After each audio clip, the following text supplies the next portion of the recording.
Hey, everybody! Hi, we're live. Hey, We're live now. we're just having a party. Oh, fancy! Thanks for joining us. Yeah, thanks for being here. Yeah. Well, we might not be on Facebook. I don't know. It says a check mark. Oh, mine says they're having trouble streaming to Facebook. Oh, there. Mine says you are live on Facebook. Well, let's find out. Oh, well, welcome everyone. At least on YouTube, Twitter, whoever's joining us. Everybody got their Impact Hard to Kill pulled up, enjoying this nice tag match to start the night. Yeah, screw it. We'll just do.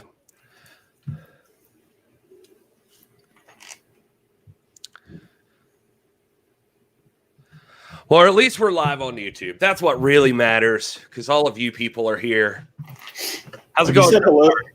Have you said what's up to the beautiful people yet, Gary? Oh, I'm so sorry. What's up, beautiful people? This is Gary Horde, and this is Pro Wrestling, the podcast celebrating the past, present, future, history, legacy, and tradition of the greatest sport of all time, professional wrestling. And I'm Gary Horde, and that's Hey, it's Will. Hey, it's Will. Hey, I'm here for the party. Yeah, we're having a hard to kill watch along. Welcome, everybody. If you're not in the YouTube chat, you can be right now. You can hang out and watch with us. Looks like it's the Crazy Steve and what's her face, whose name I just forgot. Taking all the influencers. Rosemary. God, why did I forget her? Yeah. Why did I ever remember names? I don't know. That's why I'm here. Yeah, that's why you're here. Any of you guys watch the pre-show? I tried to. Yeah, well. Tried to, but I just don't understand Twitch.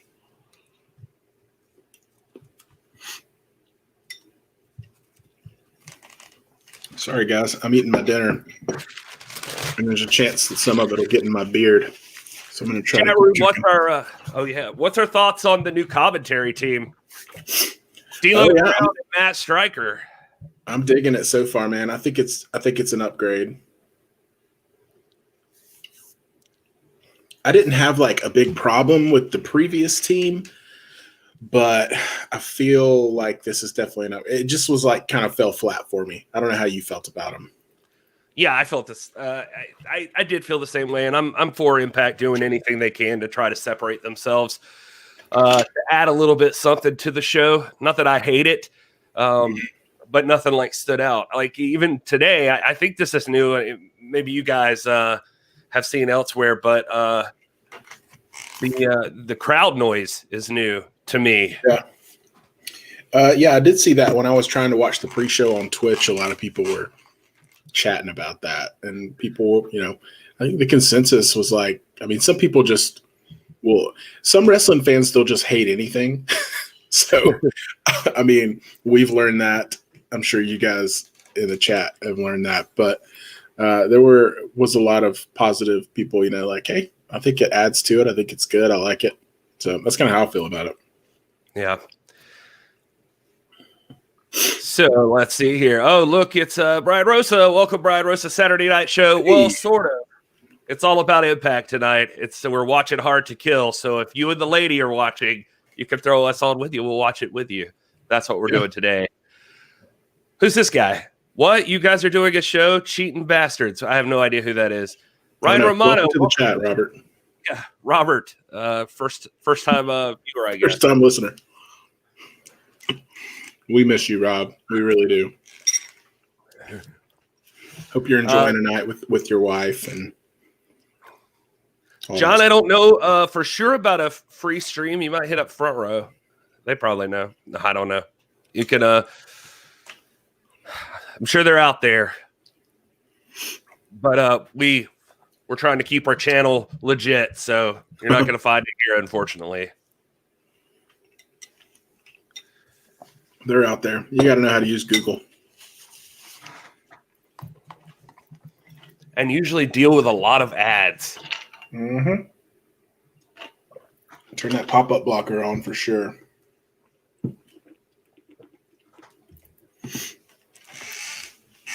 Yeah, Front Row, we're watching on Fight as well. So far, so good. Gary, we haven't synced up to make sure I know there's going to be a bit of a delay between us and the viewers here. Probably like 15, 20-second delay. But where are you at right now? What are you seeing? I just saw Crazy Steve spit some stuff on the people.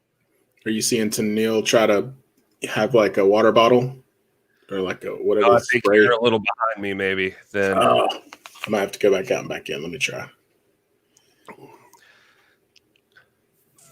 Brian Rosa, yes, it's on Fight TV. I don't see Jazz on the list, but hopefully we do see her. That would be nice. All right, what are you seeing now? Crazy Steve's on the second rope, coming off on Caleb K. DDT. Oh, I just saw Caleb get sprayed in the face with the green mist. So it's still, yeah. Oh, I just saw Crazy Steve get the win. Okay, I just saw the 3 count, so I'm not that far behind you. Well, I was going to point out that for our NWA fans, Caleb with a K, an NWA alumni, an alumnus, called Caleb Conley. But Crazy Steve and Rosemary take the win here. So, getting into it, what are you most excited for about this show, Gary? So I think that, like most people, my curiosity is a bit piqued with seeing the Elite in action. The main event's intriguing, and I don't know if you saw Will going into it, but Alex Shelley is unable to make it tonight for the Motor City Machine Guns, and so they're replacing him with Moose. And honestly, I mean, not that Alex Shelley's a bad wrestler, but for this main event match, Moose feels like an upgrade, actually. Like I'm kind of I thought that initially. I wished that Moose was in the match, and so it's kind of cool seeing another one of their main eventers kind of enter the picture, like a singles main event player. So is he in another match? Wait, I don't think he's scheduled for anything else. I'm going to go through. We've got the card here. Obviously, we've got the main event. We got Chris Bay. That X Division Championship match is going to be fun. Yeah. I'm excited about this. I'm a huge Deonna Purrazzo fan. So this is one at the top of my list as well. I'm more really excited about this. We'll see. I don't usually get into ultra violence. This will be a great match. You just mentioned that. Oh yeah, Tasha Steelz. Excited to see her in action.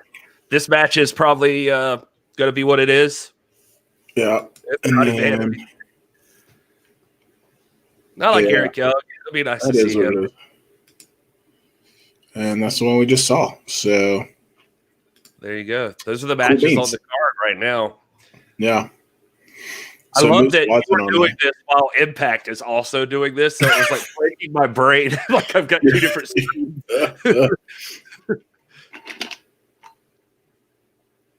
Our graphics are just as good as theirs. Did you notice that? Yeah, it's weird. It's like they copied ours. I know, man. What's up? Brian Rose is a sweetheart. Look at that. I'm most excited about listening to you guys talk about this show. Hey, me too. We should do this with Mission Pro Wrestling. The only thing is you're watching it on title. I guess we could. We're watching it anyway. If you'd have to have 2 screens or 2 computers, though, it seems like, or just put us on in the background. I'm watching Impact on my computer screen right now. Are you? I got it on my TV. I always feel like I'm behind you when I'm on the TV. So, maybe that's why I'm a little bit behind. So they're talking about Kenny and the Good Brothers right now. They got that graphic up. And they just went to the commentary team. They're sitting sitting Kenny so Omega close. and Don Callis walking in the back with the Good Brothers. The leader here. The straw that stirs your drink. What is Brian Rosa's spoiler for this show? Uh-oh.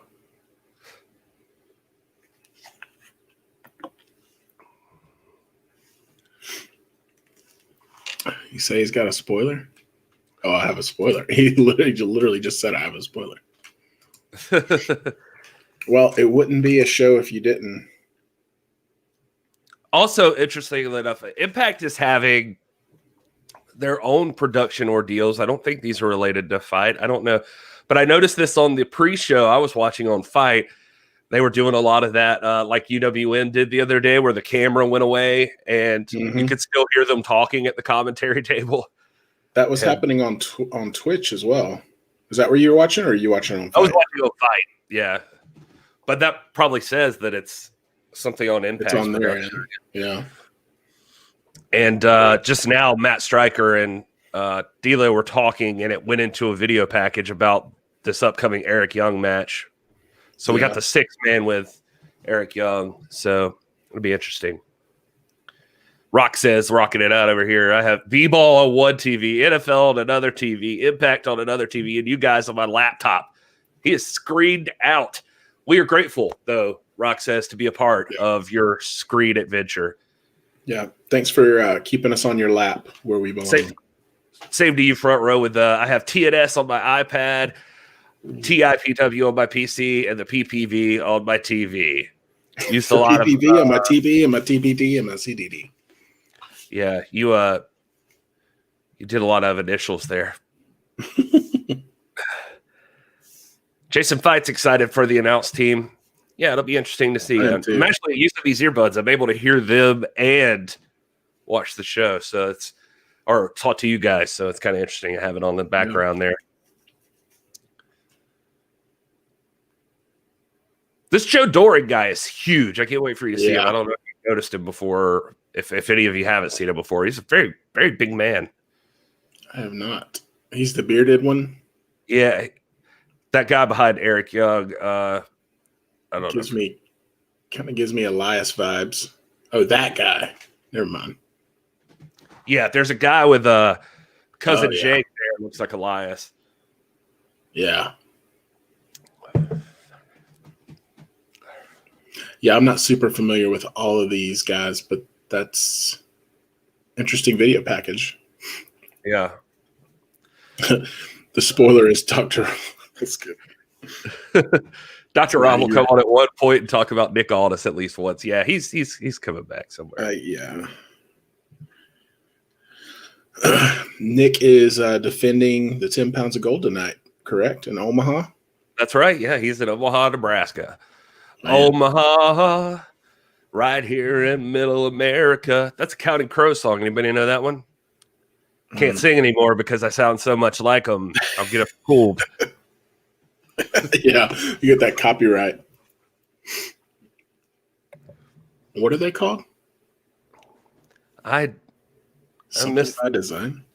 Oh yeah, Violent by Design. Violent by Design. Right. Yeah. I was only halfway paying attention to that. Well, thank you, Alex team. They just said it too. Violent by Design, and they want the world to know it. Yeah, I just heard that, so I'm a little bit behind you. The business is sick.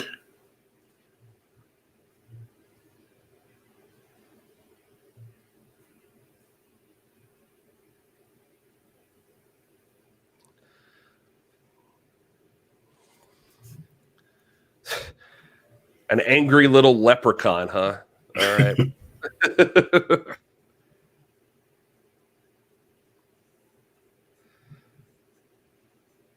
So is this where they normally are for the weekly show? Same. I think so. Yeah. Spot. I mean, as far as I know, it looks Nashville. Like Nashville. Yeah, I think they're based out of Nashville. Tommy Dreamer with that track jacket, looking like he's about to try to sell me a watch. Whoa. Cousin Jake's got a heck of an entrance sleeve.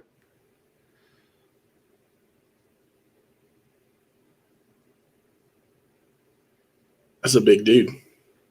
He is, man. He looks good.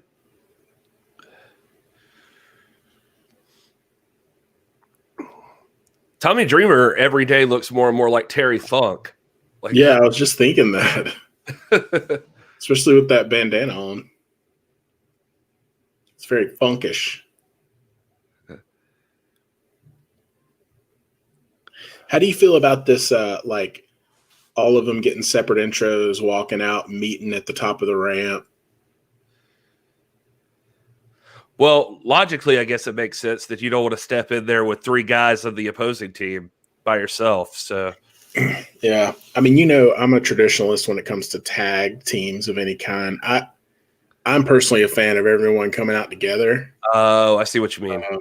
But I feel like this is a relatively new phenomena brought on by, uh, you know, Vince McMahon's disdain for tag team wrestling, where he, you know, was just giving guys their own entrance. And Well, to be fair, I will say that all three of those guys, I think, mostly they're mostly singles wrestlers, so they all wanted their own intro, I guess. Because Violent by Design came out as a faction, like all together. did they? So yeah, they all walked out together. Eric Young and Joe Doring and Diener, they came out all at the same time, and they did the entrance almost like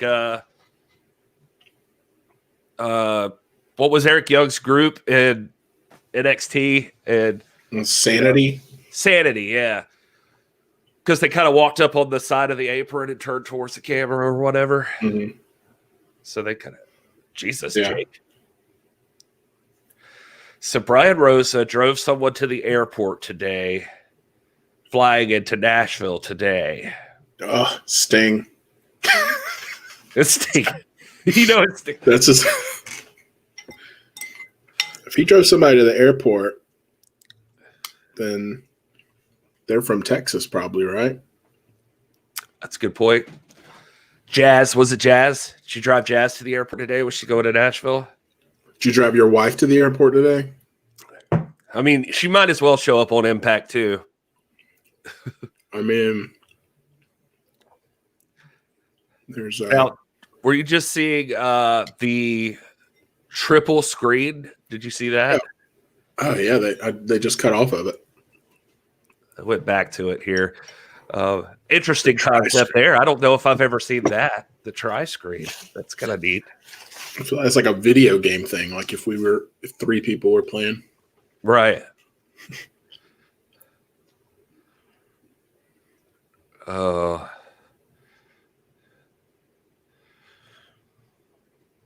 Ooh. I liked Sanity too, Rock says. I thought they had a lot of potential, but then like most NXT projects, once they were at the main roster, it kind of fell apart. Yep. 100% because of the booking. But luckily, at least there's the big guy's still doing all right over there. He's in the Dusty Tag Team Classic. Killian Dane, and then Nikki Cross is doing all right, or she was until they started using Alexa for the Fiend thing. I haven't seen her in a little bit that I can think of. Yeah. Well, I mean, she held gold for a while, so yep, it's good for no matter how you cut it.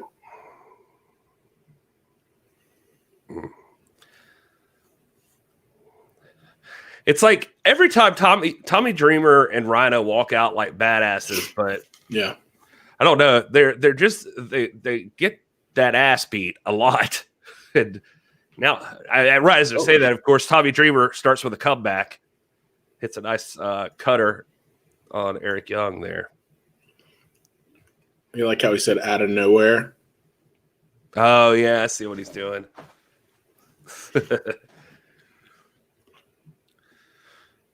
Who's the chat room thinking's got this one? I want to know. I don't know much about Impact, so I don't know enough. Like, who's on fire? It feels like Joe Doring should be like an unstoppable monster right now. He's yeah. They're treating him that way, I guess. You got Dreamer and Rhino lined up against him here. He's a big boy.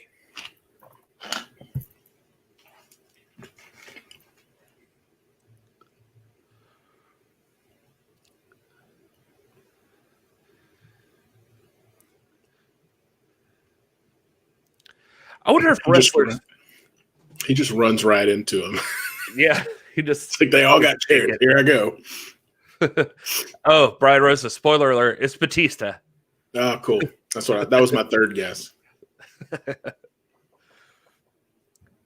What if wrestlers feel less like going all in if there's no crowd? I was thinking about this, just not just like, I know they want to do a good job and stuff, and you got some folks who seem to I don't. Sorry, I got distracted by something. But some people like not having a crowd. I guess we've heard that, but it just feels like you wouldn't get as energized up to do as crazy stuff. Yeah, like did you guys see Darby Allin get destroyed by Brian Cage on Dynamite? Yeah, I mean, he won. Spoiler alert: he won, but he paid for it. Happy to hear about Anthony, front row. Our friend Anthony and his young son just met the champ and are watching the matches now. I miss going to live shows. Yeah, live shows. It'll be great once everything gets back into the swing of thing. But glad to hear Anthony met the champ, front row. That was cool. It's cool to feel like you're a part of doing some good in the world sometimes.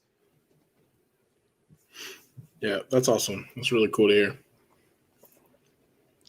Hopefully we can get some live reporting from that event. Yeah, that would be fun. If we can swing it.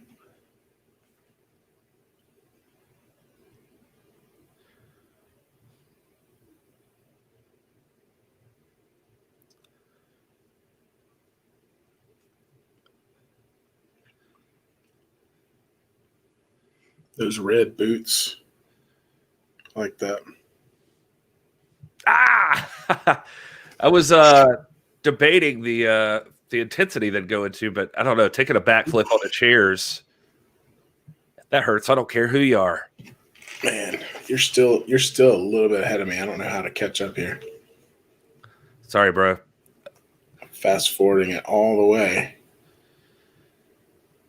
Brian Rosa, I'm as excited about that matchup as I am anything else in the world, but always Godzilla. I'm a Godzilla fanboy, so I think you are too. So, yeah, it's always going to be Godzilla for me. I still feel like they walk away as a team by the end of it. Best tag team ever.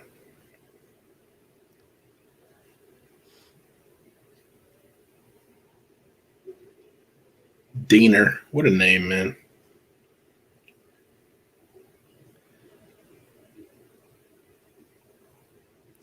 Jedi Warrior, I'm with you, man. I thought Darby did great, man. I thought it was good. I mean, and realistically, Brian Cage should have dominated that match.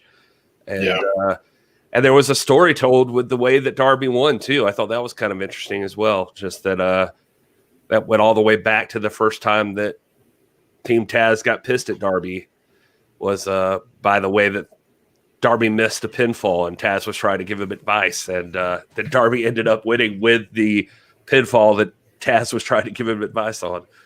Just it's kind of a cool side story. Just like little intricate details like that are fun. For just it's a reward for the people that are like paying attention and having continuity that matters. Yeah, it's so rare these days, sadly. Yes.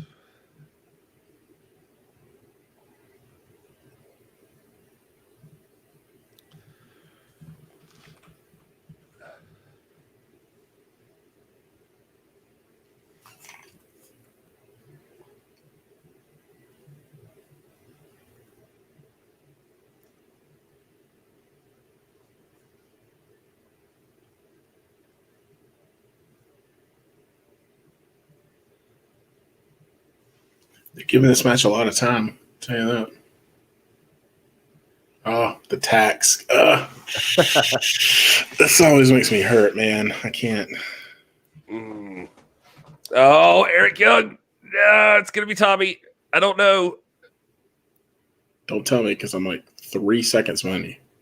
Oh! There it is. Oh!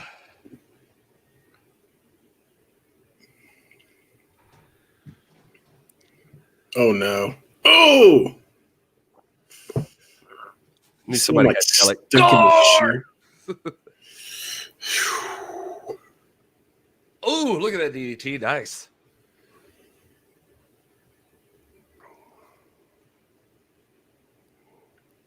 Look at that. Wow.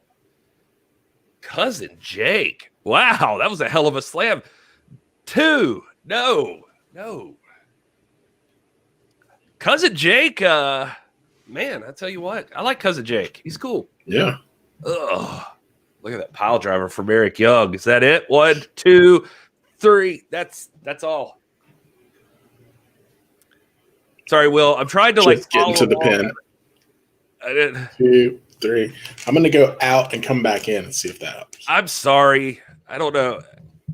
The chat, I feel like, is probably way ahead of both of us. So. Oh, yeah. By the time they see us react.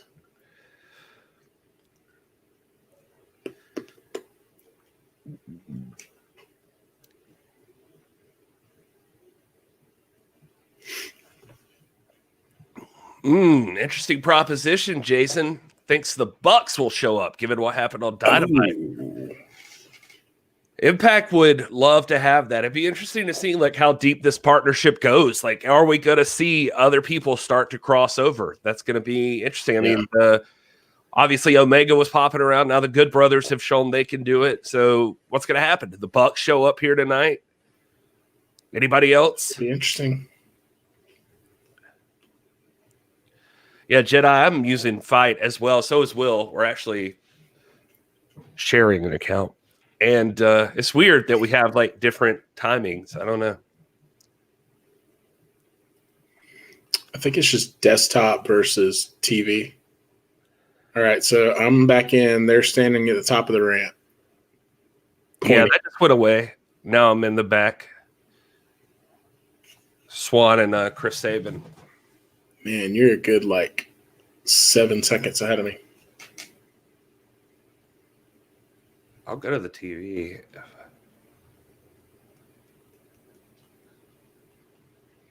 I wish they had a button to go live. I keep fast forwarding it, and there's always a little bit. Yeah. But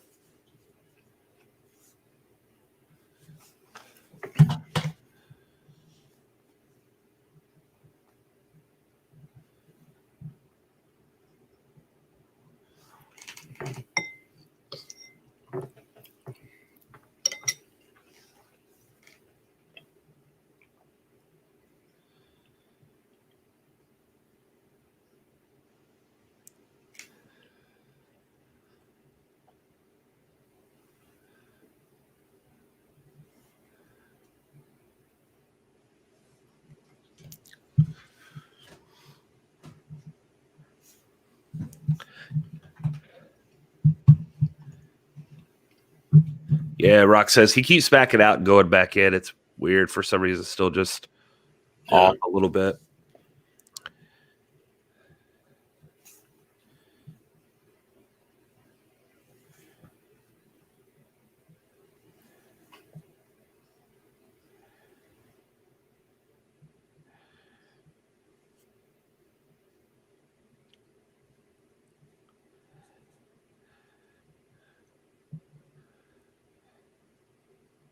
Yeah, you just said it, man.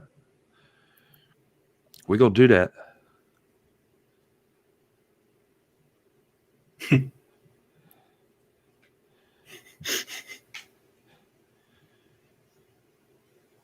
that's what we gonna do, man. You better bring what you're talking, boy. What's up, Dr. Red? Welcome to the chat. Hey.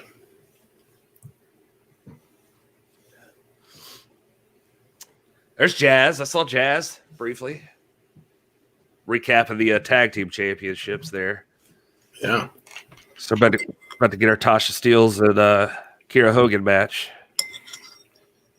It'll be a good one.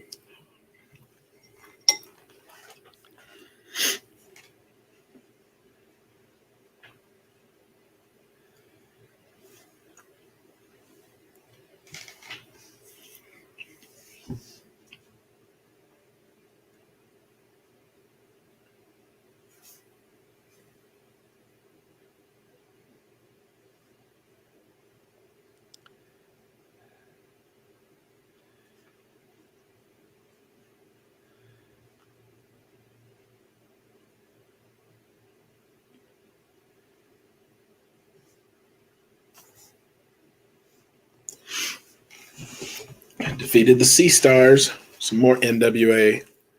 Yep. Wish we could have got Jazz in this one. Yeah, that'd be cool.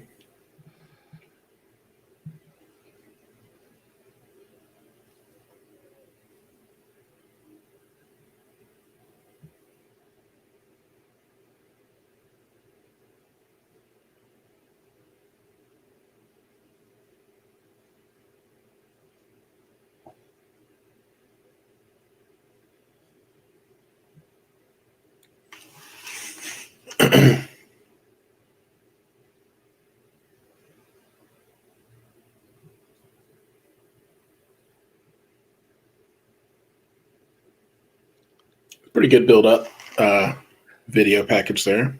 Yeah, I like that. So, what do you think of those titles? I can't see them yet. Oh, I like them.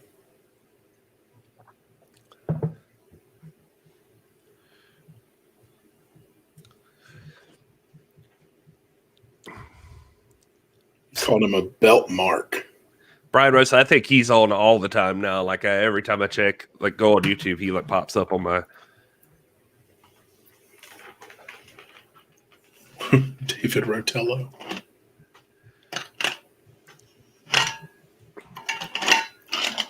Get that 24/7 stream.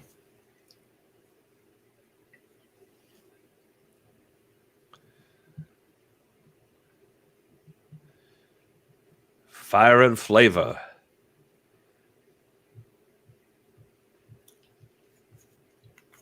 Oh. Has that been their name this whole time, or they just give it to them? You know, I don't know.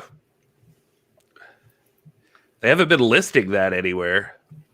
Yeah. I mean, it wasn't on the title slide that we showed a second ago. Congrats on the vaccine, Dr. Red. Let us know how it goes. Keep us posted.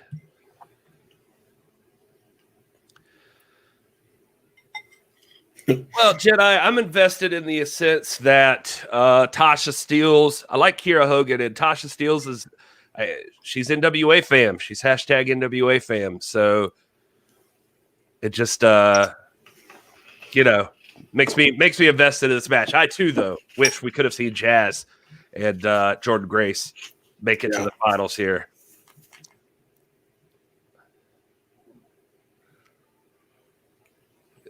Is that Baby Hebner? Is that Brian Hebner? Looks like it might be. So also hashtag NWA fam. Yeah. NWA Power Ref.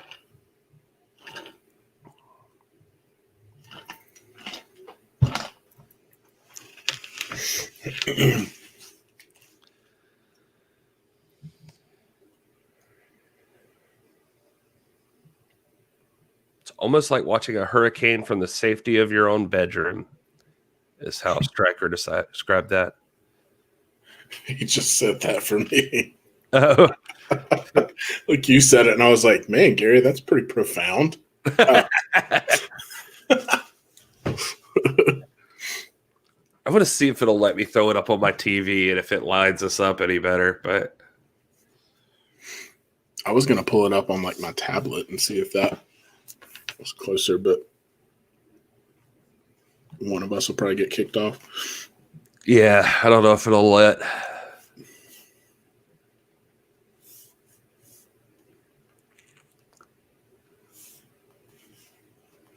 Hard to kill. I'm hard to kill. Is that a song? You're just writing it. I'm writing it right now.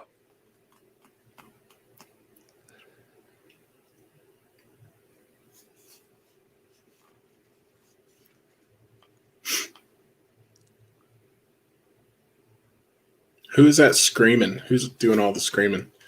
It's kind of reminds me of like Asuka or Carmella. Oh, yeah. Oh.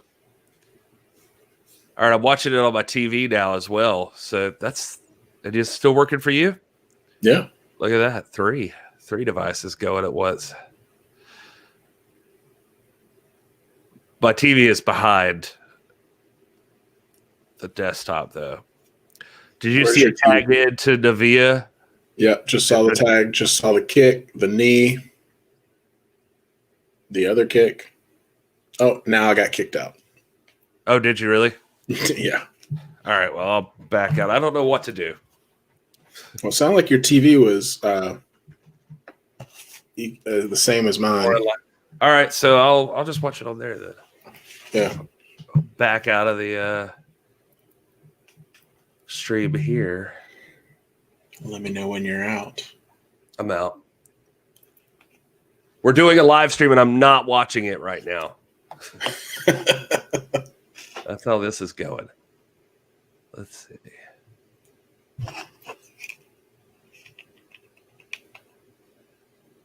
All right.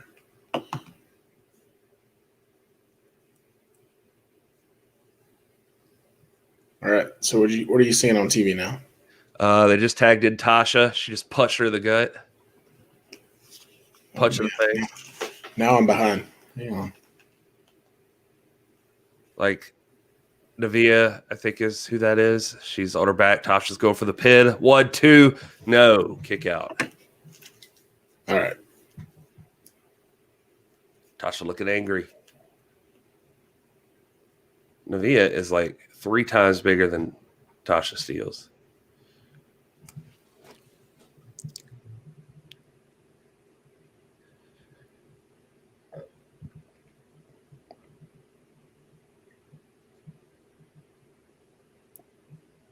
I do like that they're like, at least for these tag teams, just like branding them as tag teams. I mean, obviously, I like that. We just talked about that, but I mean, I like what they call them, Fire and Flavor. Yeah, I think that was right. I mean, if you're going to tag team up in any capacity, why not, get creative, brand yourself, give yourself a team name, even if you are 2 singles competitors, what's it hurt? Right. Dang, Kira's going to be pissed. She just had that pin for a while there, but the ref didn't see it. Come on, Hebner. God. Hebner probably misses us. Hebner probably misses us. Tell him to fix the tag ropes. We used to do that at the Power Studio.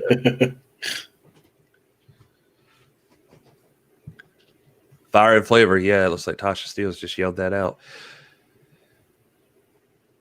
No, Bess, I don't think Chris Jericho is going to show up, but stranger things have happened, so it's possible. Sure.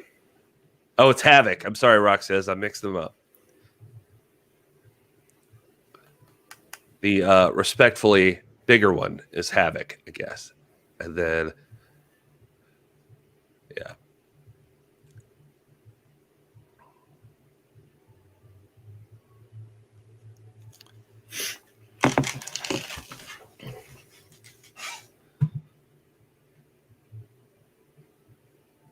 Oh. Dang. Wow. Backdrop both of them there. That's some strength right there. Sometimes as wrestling fans, we see that kind of stuff, but just like step back and think about it. Like, you ever held like 2 adults? Have you ever held one adult? Like, just held them in that position? Like, that's impressive, man. Yep.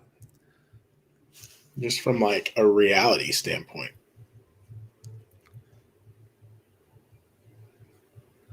I'm with you, Rock says. I think Kira is talented and marketable. She's got like an awesome look. But I think the same with Tasha. I think they actually look like they go well together. They look like a tag team. Yeah.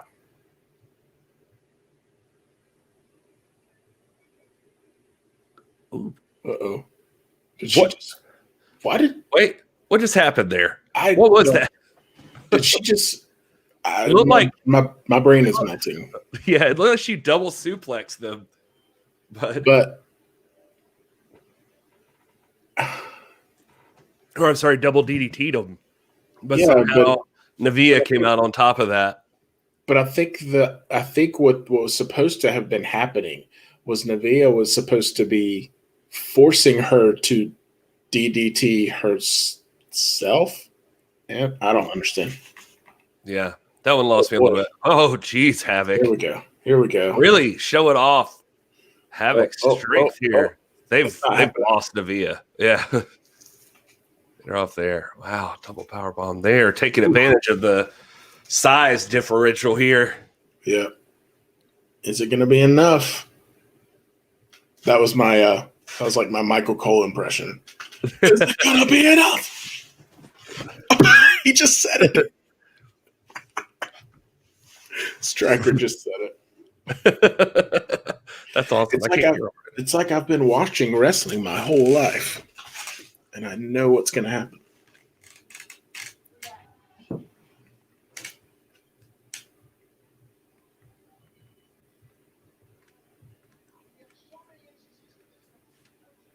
Are you hearing mine at all? Yeah. Dadgummit. What do I got to do here? I don't know, man. I have a separate earbud in. I'm listening through my phone. So the Roku app, you can actually listen to your TV through your. So this bud is connected to you, and this one's connected to my phone. Nice. That was my workaround. So.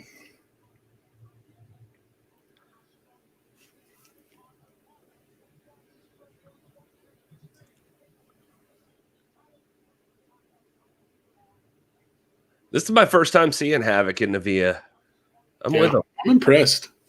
Front row, I'm always genocide, though. Yeah. A lot to beat genocide. Yeah. Although Havoc's pretty impressive. I got to give her that. A little bit of overselling there.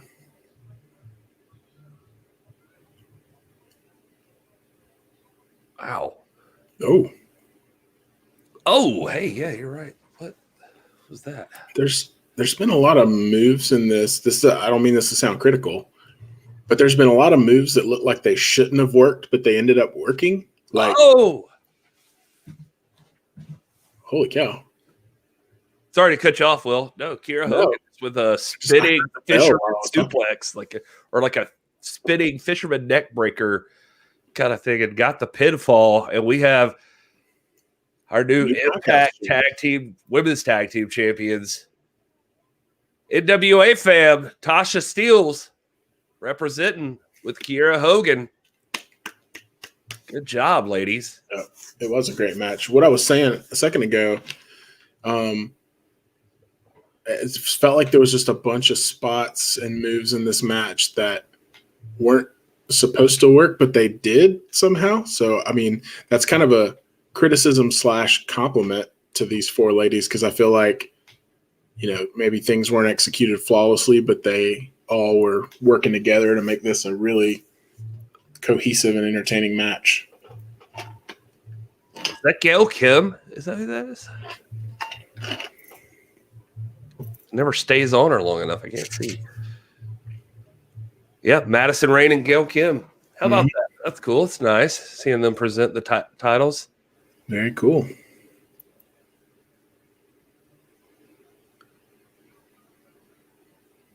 This will be fun. I want to see how Impact handles women's tag titles and storylines. I think they'll handle it with much better care.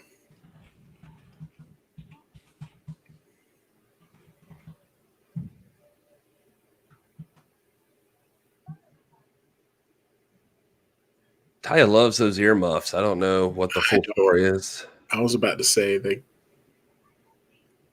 throw me off.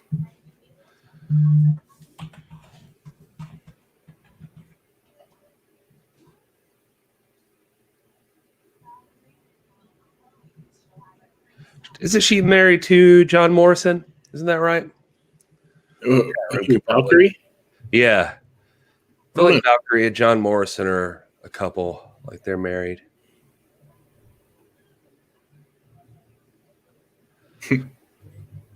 He was right there the whole time. What is that? I don't know. It's Sherlock Holmes. He's a detective. Thank you, Jedi. Yes, Taya is married to John Morrison. Yeah.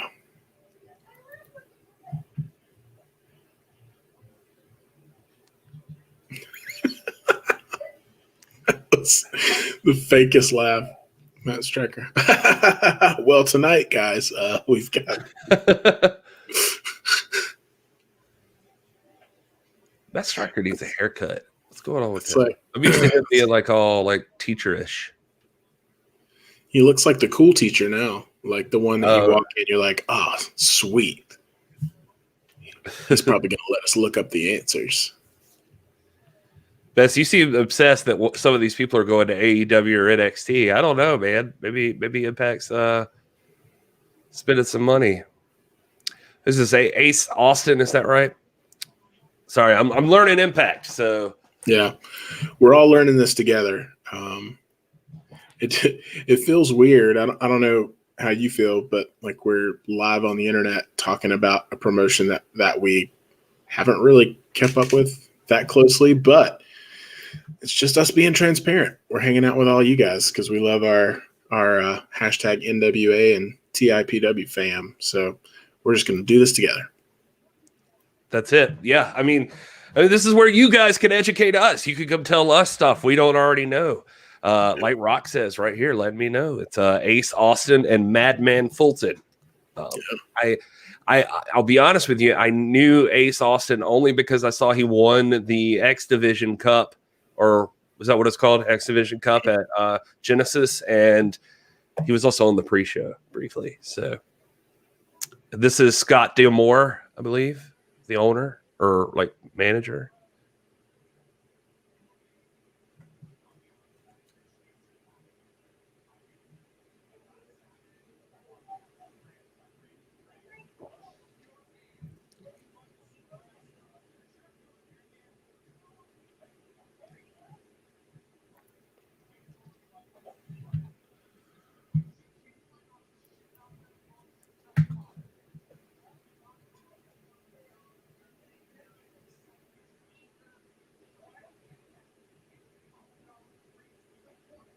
Sorry, we're both just listening. Yeah. Well, it's probably great. This is great. Great content. Great content. Thanks everyone for hanging out. Bess, why do you think Moose is not being pushed to the next level? I mean, Bess, respectfully, I disagree with that. I think Moose is, as a newbie coming into Impact, I feel like Moose is one of their top stars. Like, I feel like they're treating him like one of their top stars. Yeah, I mean, from somebody who's kind of on the outside looking in, that's a name I hear a lot. So just in terms of popularity and Matt Cardona. Matt Cardona. Is that who you drove to the airport, Brian?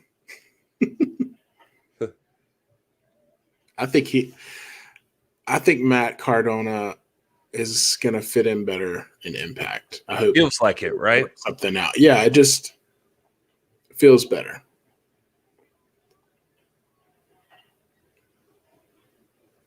Has he ever been in Impact before?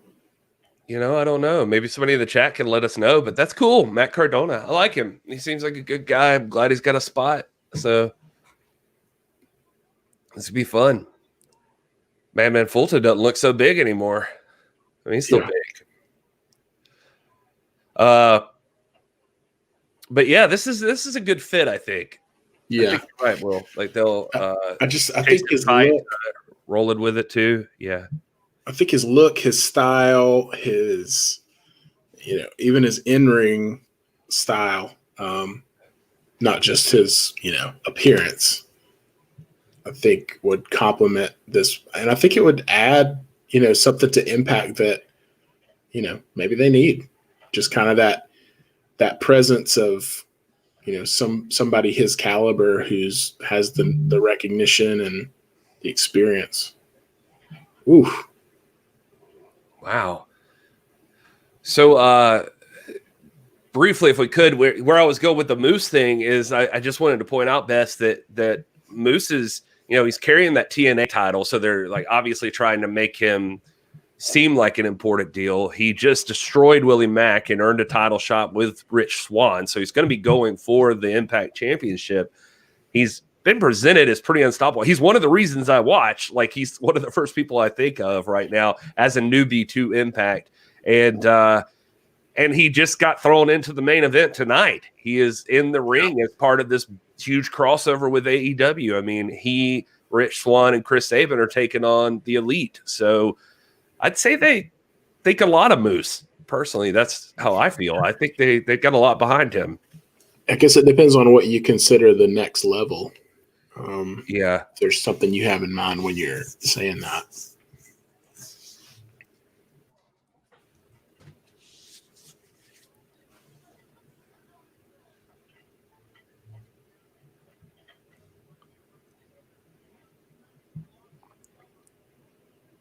You think Ace takes this? No. Yeah. Well, I mean, I guess he's seemed on fire, but he's also, he's the kind of wrestler that it's not going to hurt him to take the L here either. Like no matter what, he'll make excuses. He's the Weasley heel, so yeah, I could definitely see something.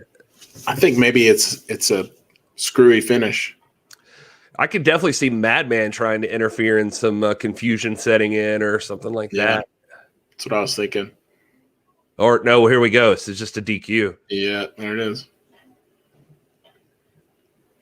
Yeah, sadly, as soon as I asked you that question and I started thinking, I was like, this will probably be a DQ finish. Yep. Well, you got it. Hate that. Just straight. I don't hate it. Madman jumps in and they call the DQ. So Matt Cardona does win, but by DQ. Yeah. He'll get some shine here. Chase him off, I guess.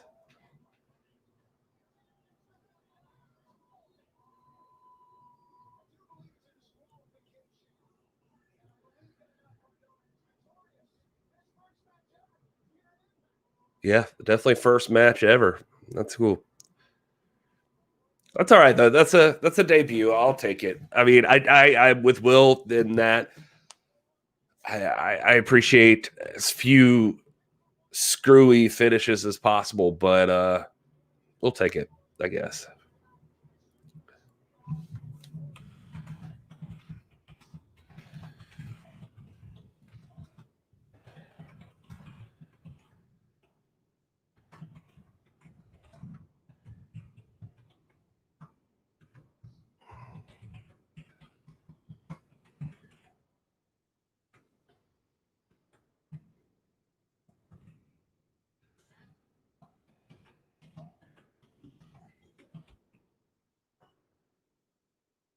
All right, we're getting that X division. Looks like coming up next.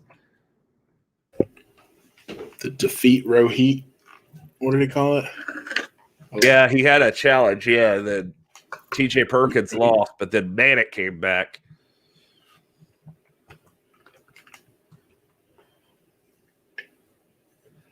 Jedi, I don't know. I don't know if Matt signed with Impact or not. We'll keep an eye out on the internet and see if somebody comes up with that. I'll call Dave Meltzer. See what he says. Yeah. I can imagine. I like Chris Bay too, man. Go ahead. Sorry. I feel like if he is signed, they'll probably put out something like during the show. You know what I mean? Yeah. If not, it might have been like a one-off appearance. They're just testing the waters, seeing how the response is. I don't know.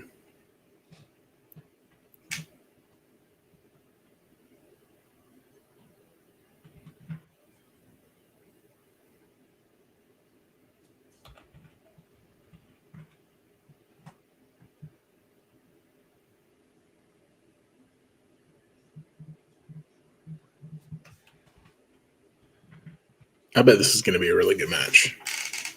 Just what I know about these three. Yeah. No, this looks like a lot of fun.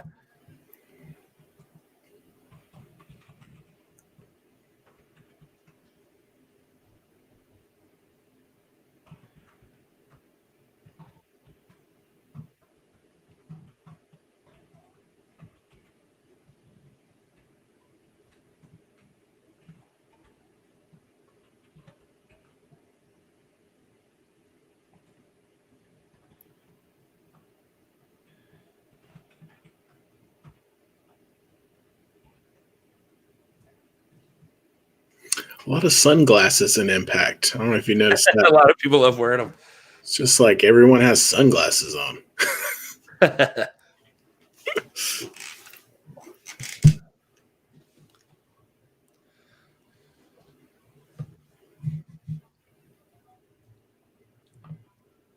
Ultimate finesser. Is that what that said? Mm-hmm. I just feel like before they walk down the ramp, like they're back, like right behind the curtain, there's just like a basket full of sunglasses, and they all just grab a pair. Just pick your favorite kind. I'll take the star ones tonight. Oh, okay. 24 years old, Chris Bay, says Rock. Jason said, I have no idea why they took the X Division title off Bay.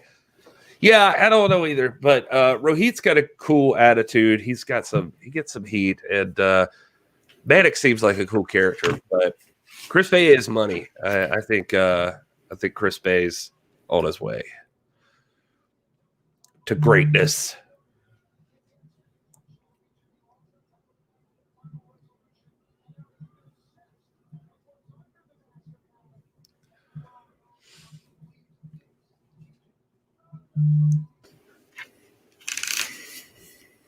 I was getting HBK vibes from Ace Austin too, when he had his heart sunglasses on. Oh yeah, I felt that way too. And having the big bodyguard, that helped too. Mm-hmm.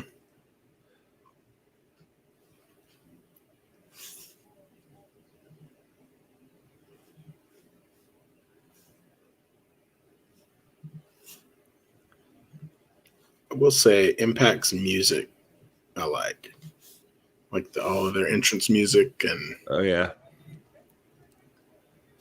I feel like they do a good job of that.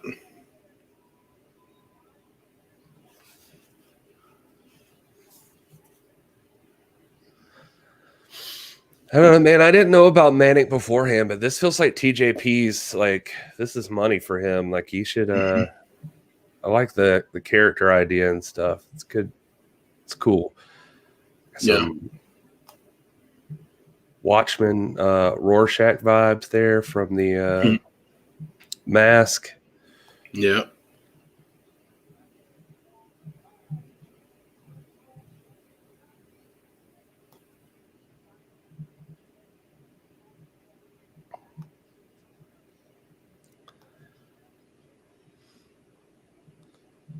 Rock, I did see MSK in NXT, and they were fantastic. Yes, you're right. Looking great. Both teams actually look great in that matchup. I had fun with all of them. Even, like I saw a lot of people just crapping on the concept of one of the first round matches being Undisputed Era versus Breezango, but I would tell people, like Will, if you like tag team wrestling, Breezango versus Undisputed Era was a fantastic match, like a great tag team match. As the main event on NXT this week, it was a lot of fun. I haven't gotten to watch NXT yet, but I'm excited because I've heard some good stuff, as you're saying.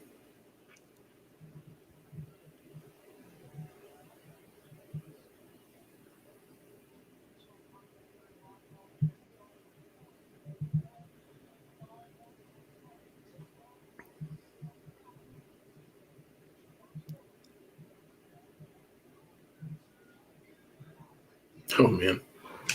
Best asking about Tessa Blanchard. Rock says, according to Instagram, she's hitting the gym every day in Cali. So expecting a Rumble debut. I guess we will find out. But that's actually not a bad bet, Rock, because I mean the Rumble's the place for a lot of people to make their appearance.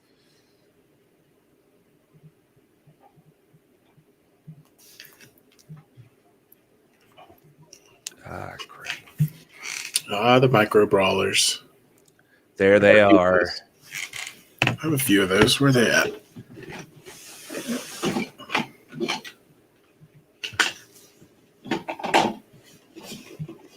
I don't know if they're in here.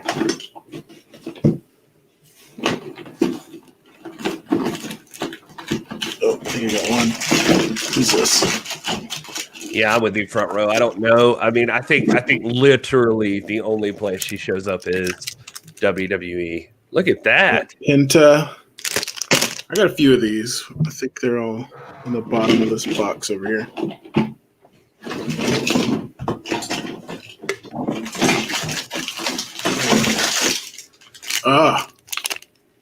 Animal. Nice. Yeah, I think I got CM Punk, Cody.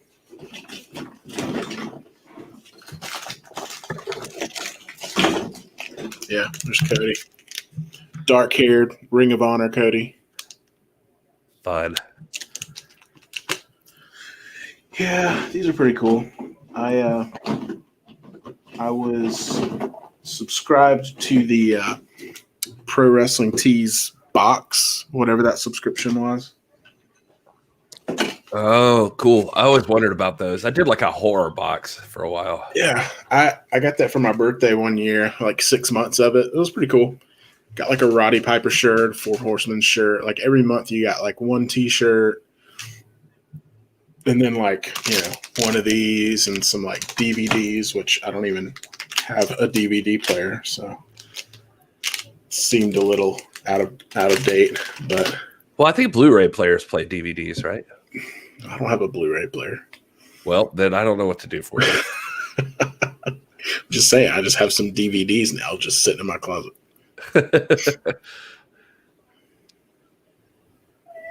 I'll let you borrow some DVDs sometime. Or a DVD player, I guess is what I should say. I was like, I don't need more DVDs, bro. You're not listening.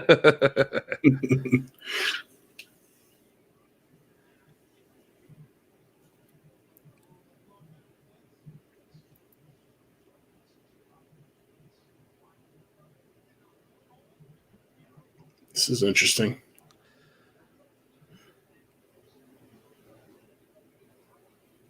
I like this. He's got Chris Bay in a leg lock of some kind, like an Indian death lock kind of thing. While he wrestles with.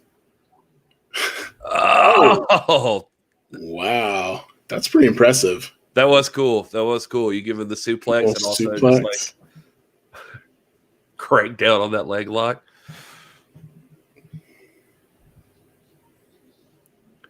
Front row. Yeah. What I was going to say earlier about Tessa, I think, probably WWE is the place she would end up. Yeah. They're the place that's most likely to not care about any of the other drama. And I mean, to be honest, they're probably the one place where she's going to have to like straighten up or shut up, I mean, if she they'll give you the chance, but don't. If she doesn't play by the rules, she's going to become a joke, Which I'm sure she doesn't want. Yeah, they definitely don't. That is what advantage they have, I guess. They don't need or have to tolerate ego. Yeah.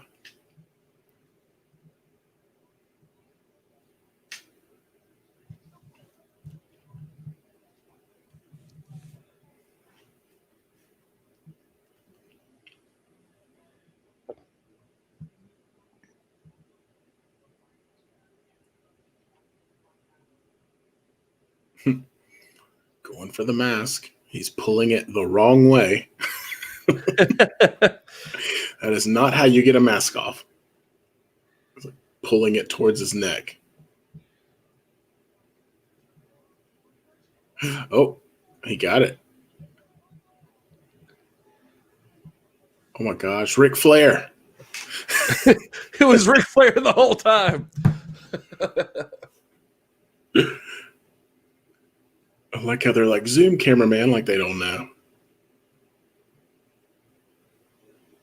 Oh, you can't tell. You can't tell. I think it's Damien's head now.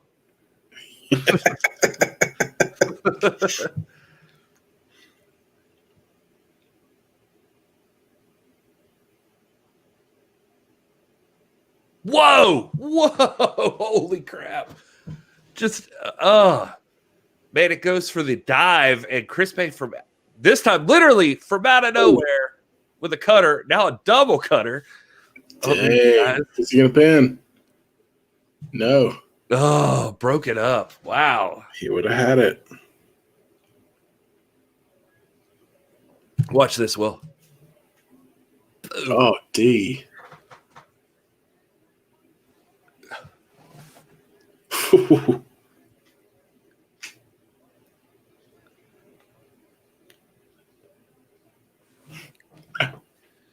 Oh, man.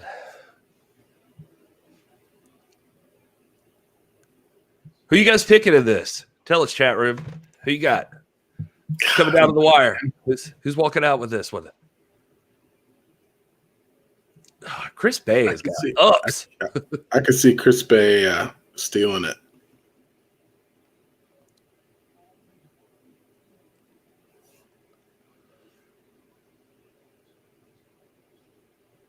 I could see that, bro. Like right now, watching this, like Chris Bay, I could see throwing that title on him and running with it for a while. I'm all about some like legacy, like champions right now. Like just who's the people. It's why, like in MLW, I keep saying Hammerstone. I'm like, put the heavyweight title on Hammerstone and just let that be the man for a while. But Bay, Bay would be perfect X division champion. He seems to like be synonymous with it. Although Manik's pretty sick. Yeah, he's near fall after near fall here.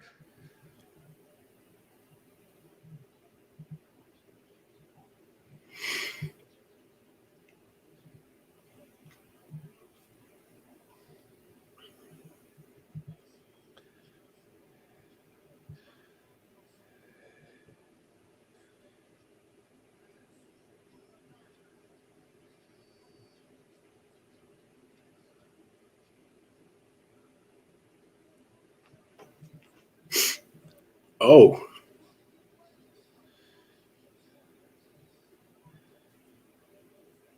No. What happened? What is that? Up. Nope. What's happening? It's all about physics, folks. Oh.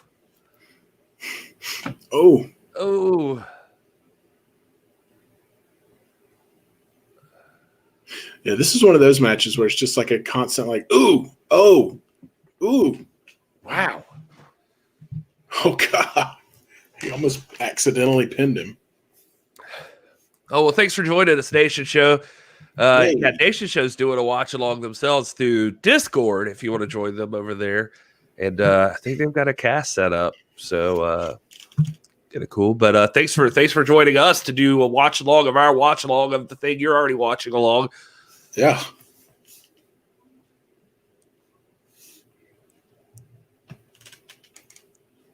I agree, Jedi. This match has been a blast. This is solid stuff right here. This is the stuff that gets you remembered and sets you apart. Mm-hmm.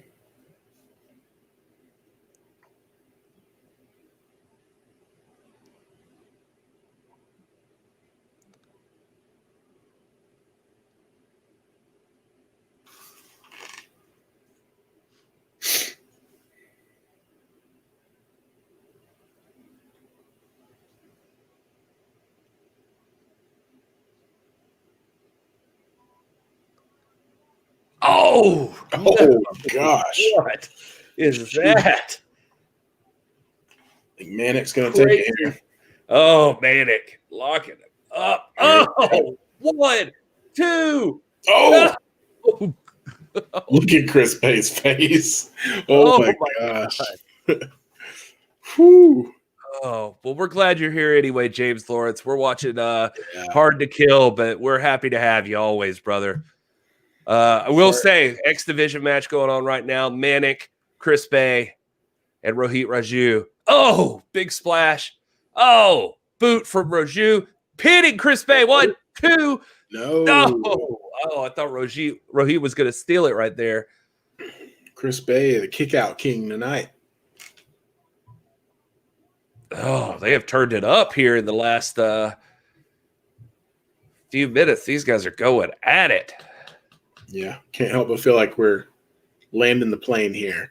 And it's just going to be like a frenzy of kickouts, and eventually somebody's going to do it.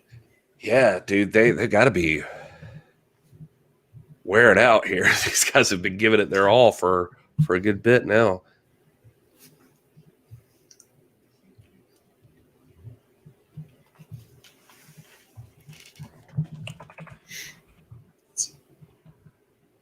Oh, sheesh.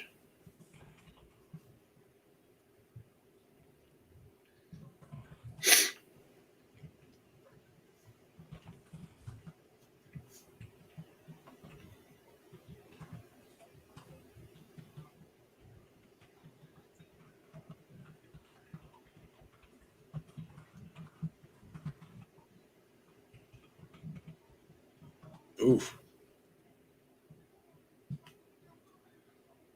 Oh, this crossface.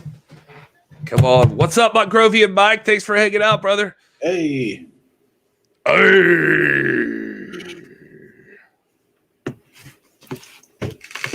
Oh, man. Oh, I thought that I would like this one, but this has been pretty impressive. This one's been just a solid match. Oh, the roll up. No, heat. 2. Oh. Somebody would just steal it like that. Fired up. Oh, big knee. I do feel like, I mean, I stick with my pick. I feel like this is setting up Chris Bay for the comeback. I mean, he's been taking a beat here. Oh, but look at that. Oh, he stole it. He got it, man. He did. With the roll up. Well, as I was saying that, made me look like a fool.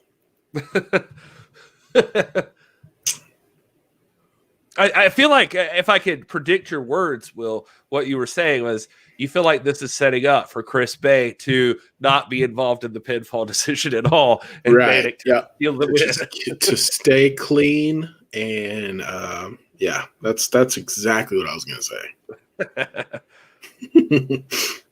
Rohit's so disappointed. Chris Bay, don't worry, people. Chris Bay still has claim to be a contender. He was not pinned, did not submit. He was not even a part of that decision. God, he took DDT like a champ, though. Good Lord. I liked this move, this little pin. Yeah, that's pretty wicked. I thought that was it, dude. I thought that would have been an exciting finish, but I guess they needed to add a little bit more. They wanted to put some icing on that cake. Mm-hmm.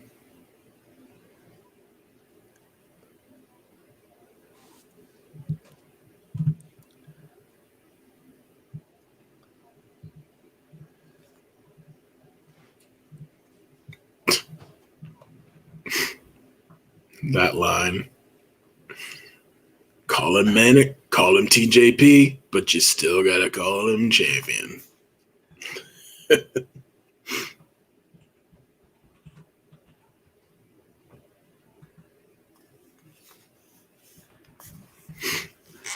Hard to kill. All right, what we got?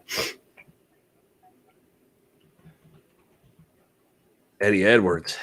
Mm-hmm.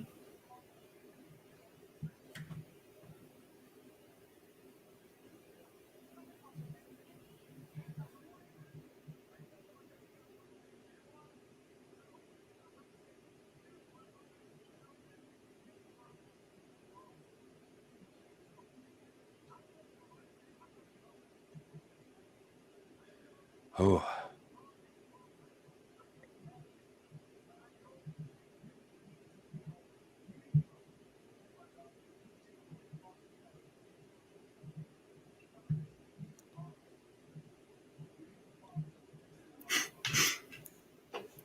Guess this means she's going to get involved. Why would you have an entire segment promising not to get involved?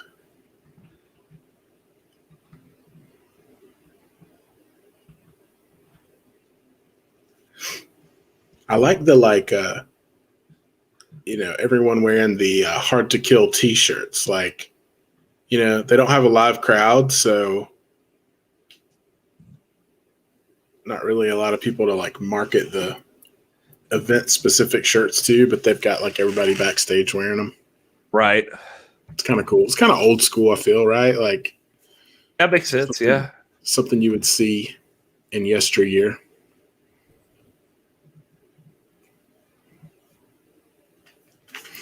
All right, Deanna.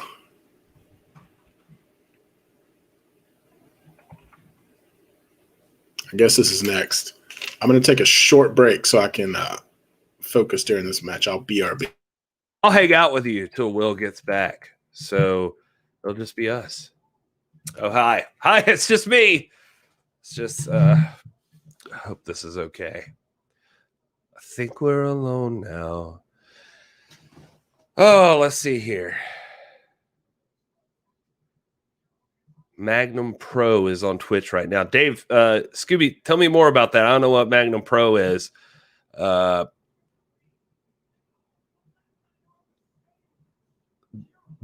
bearded Uno. Thank you, front row. Man, I just saw pics of Anthony and his kid meeting Nick Aldis. That made me happy. I was kind of like a little, if I weren't just like a total man's man, I would have gotten like a little tear in my eye. It was cool seeing Nick Aldis and the kid. I love that. James Lawrence is not a fan of the belts. Jason Fight asking what our thoughts on the Impact titles are.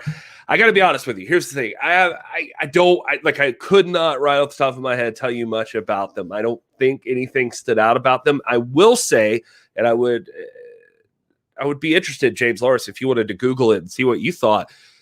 The women's tag team titles that were just won by Fire and Flavor, Tasha Steelz and Kiera Hogan. You should check those out. I thought those Impact women's tag titles looked pretty sweet. I actually did like those. So very cool. Oh, Scooby. I did not know Aldis is defending tonight in Omaha at Magnum Pro. Very interesting. Did not know that was happening. And that we could talk about them. Fight doesn't like that they aren't gold. Or none of the titles gold? None of the tag titles? Or none of the titles at all, I mean. Sorry, I'm pulling up Magnum Pro on my Twitch over here, too. Because I'm like...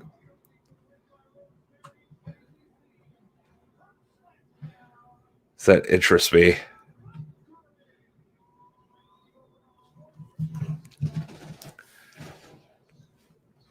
Thanks, Scooby, for letting us know that. So later on, I'll be looking for that as well. I'm looking for it. Scooby just let us know that Magnum Pro is streaming on Twitch, which is the promotion that Nick Aldis is defending at tonight. Yeah, I'm going to try to pull up Twitch on my tablet here.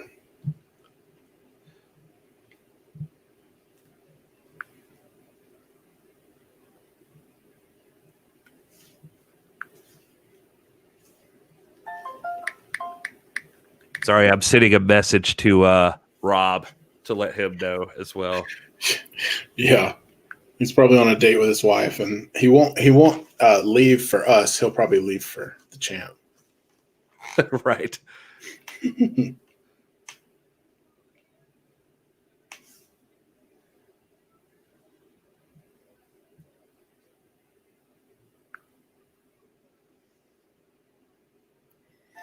Deanna.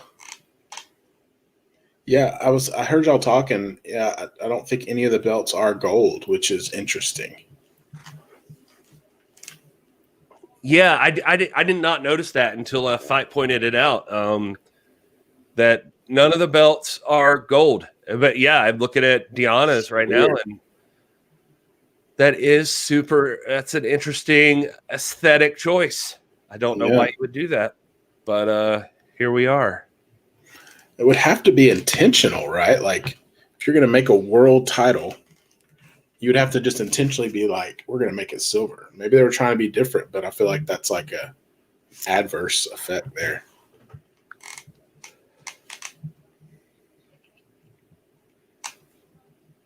All right, I got to remember my Twitch password. Oh, they emailed me.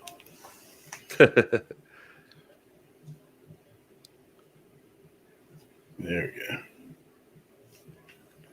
go. Everything's so complicated. Oh, a little Nick Bockwinkel reference.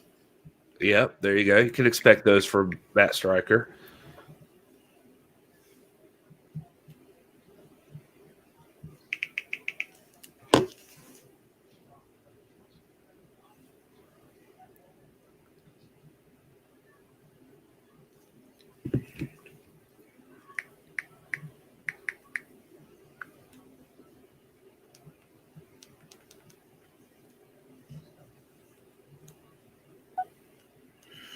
All right. Did you find it on Twitch? Yeah. See, Magnum Pro. It just comes up as Magnum Wrestling. I think that's it. Yeah. Oh, yeah, they're live. Yeah, based out of the Omaha metro area. So that's cool. So I got that up on one screen on my Twitch. All right. Well, now I got to set this thing up somewhere. And you got to turn it down so that we don't get pulled for copyright infringement.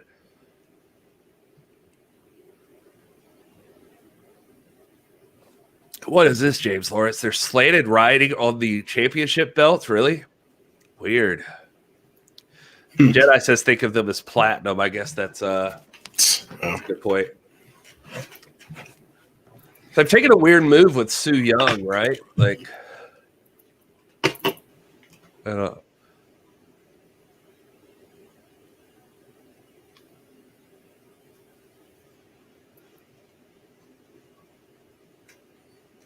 Nope. A lot of angry people here.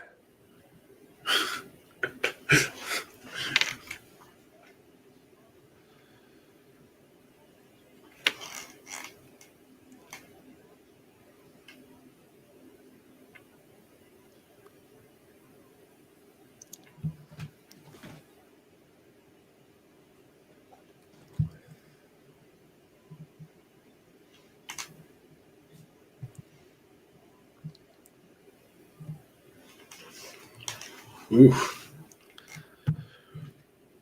So slanted riding on the Impact Championship belt. That's very interesting.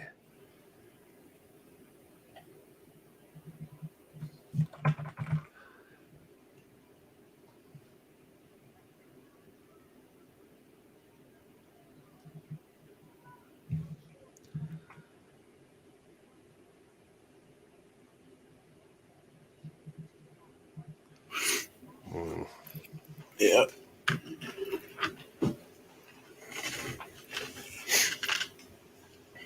She goes going after the arm.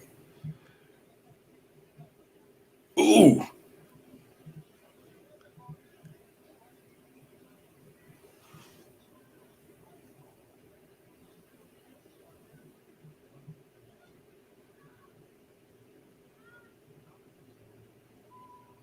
Yeah, I like these guys on commentary. I feel like they're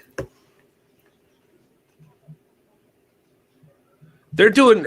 There's something still distinct about D'Lo Brown and Matt Stryker talking. Yeah. I don't know if it's because I recognize the voices or something, but something about it's a little different. Yeah. Well, I think they're honing in really on like wrestling commentary. You know what I mean? Like, unfortunately, one of the things that is not as common in mainstream wrestling is, focusing on moves, naming the moves, talking about, I mean, they're harping on right now, Deonna Purrazzo working on that arm and the effects and her strategy and stuff like that, Right. I like that kind of stuff. And a lot of that, I mean, as much as I hate to say it, it's because I would hope that we also provide some insight sometimes into the stuff we talk about with wrestling, but a lot of that does feel like as a wrestler, you could kind of already have some insight into the story that wrestlers are probably trying to tell, like as they're going at it here.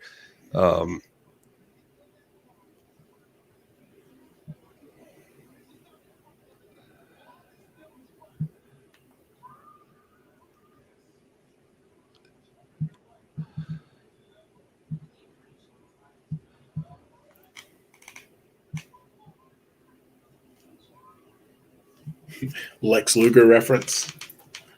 They're calling us back. Good job, fellas. Front row pointing out Sue is a huge Mick Foley fan. I saw her start to use the mandible claw here in 2016. It's not surprising that she has her own three faces now. So that makes sense. Sue Young's got these different personalities she brings out. She's got the look that very much you would want to see her go up against Abaddon or something. And then now she's got the weird business-like taking photos with her camera phone. Deonna Purrazzo is like a weird story, right? Like she got dropped by NXT, but then here she is just dominating an Impact. And you watch her, and I can't see she looks great. Like she looks like she's she's very incredible. Good wrestler. No, I think she got lost in the shuffle. So she was, doing pretty well in NXT, and she got called up to SmackDown, I think, or it could have been Raw. But she got, put on the main show, and it was just when all the stuff was happening. So she never got like fully exposed, I guess, on the main roster. And then when everything went down and they let a bunch of people go, like she was just at the bottom of the list because she had just come back up, or she had just come up, So yeah, I think she was just a victim of poor timing in all this. I feel like if she had still been a mainstay in NXT, she might have been all right, might still be there, but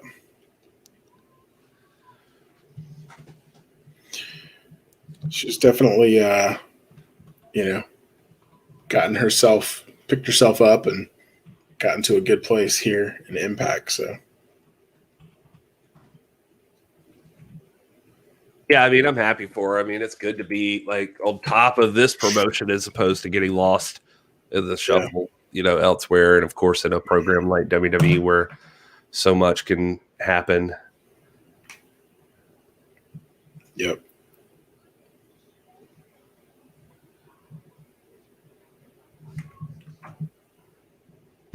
Let's see. I like that. Did you notice that the ref checked the shoulders before he started counting? Like stuck his hand under it. Oh yeah. Picture. That's a nice little touch.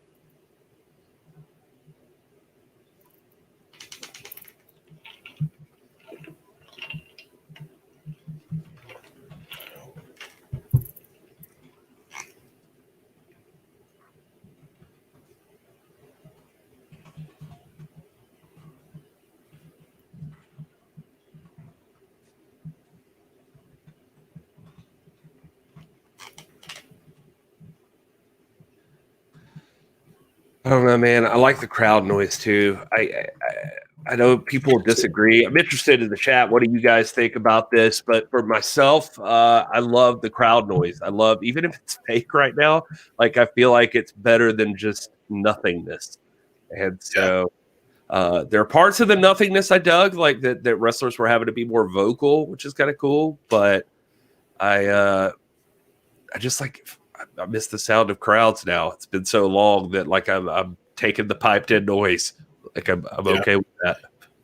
I agree, man. And like, from our perspective, sitting here watching it, like, unless you look, you don't like notice there's not a crowd. You know what I mean? Like, yeah, that's true. Like I've just grown so accustomed to it. So the sound really just adds for me. It doesn't really like seem weird.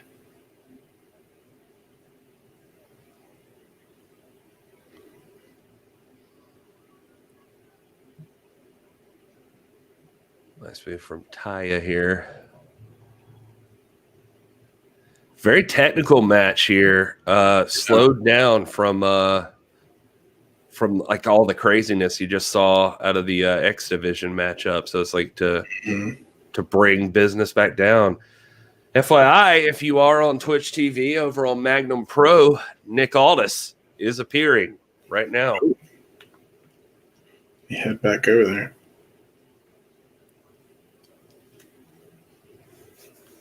There he is.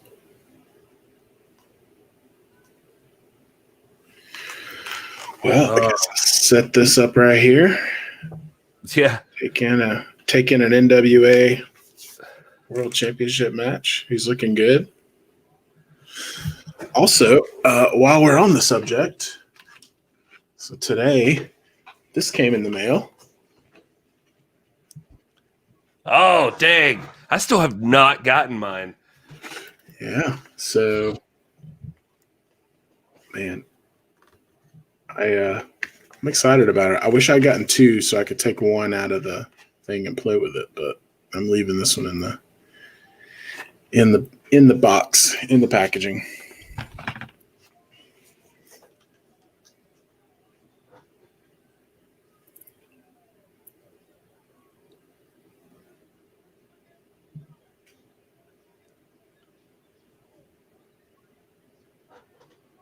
Ooh, this looks painful.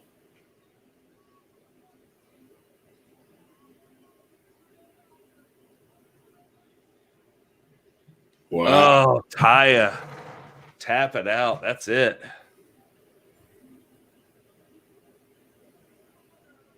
That was a pretty devastating hold.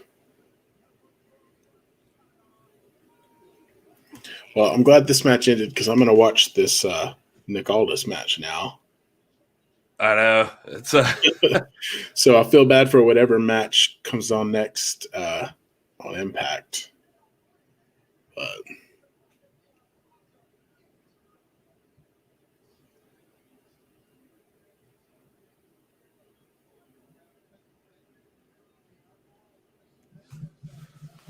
oh, poor Taya. Well, before this one really gets rolling, I am gonna take my quick break, and I'll be right back. well, I've got Magnum Pro Wrestling pulled up here on my tablet. So I don't know if you guys have Twitch. They are live on there. If you want to catch this Nick Aldis match, Nick Aldis and Jason Strife for the 10 pounds of gold. First title defense of 2021 for the NWA World's Heavyweight Championship. So should be a good match. They're doing the announcement right now.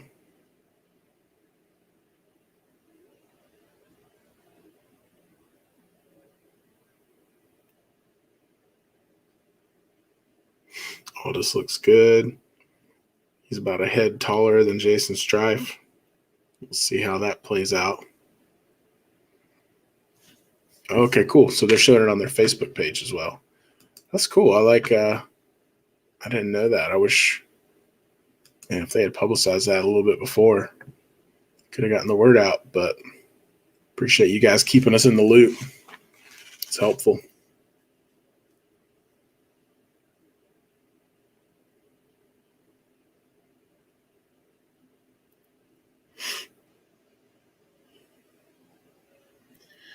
Magnum Pro Wrestling. So this is out of Omaha, Nebraska. Got a pretty nice setup. Pretty full crowd there. The belt looks good. Doing the belt presentation right now. Got an all black ring. That's interesting. With even the black mat. I like that. I feel like NXT used to do that, didn't they? Used to have just a black mat, black ropes, or they had yellow ropes. Let's see. I wonder if it tells me. I was going to see if it told me on Twitch how many people are watching, but I don't think it does. Or at least not on my app. Here we go. Opening bell.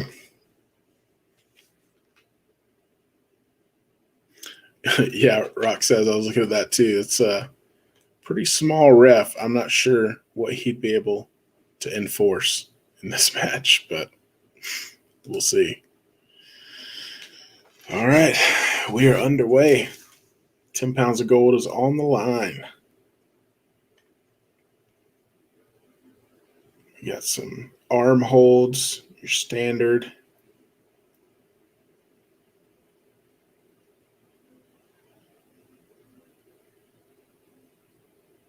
All right, Nick's getting him up on his feet.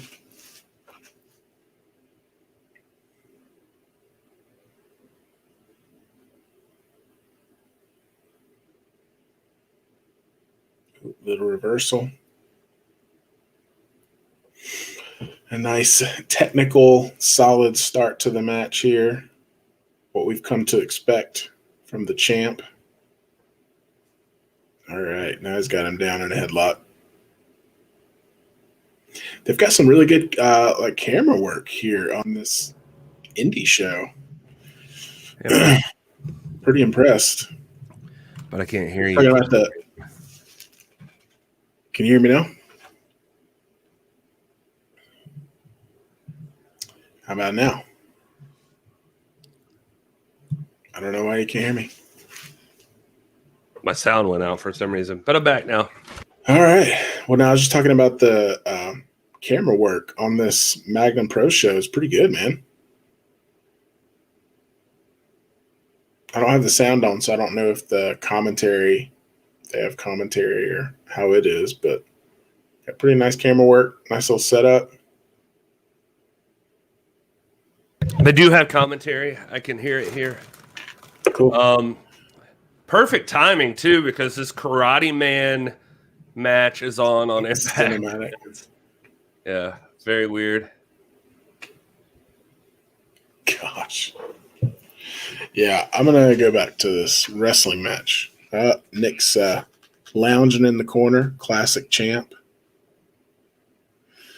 Jedi Warrior, I don't know what the F you're watching, but I'm taking a break from whatever is happening on Impact to watch this Nick Aldis title defense. I glanced over for a second and was like, all right, yeah, I'm back.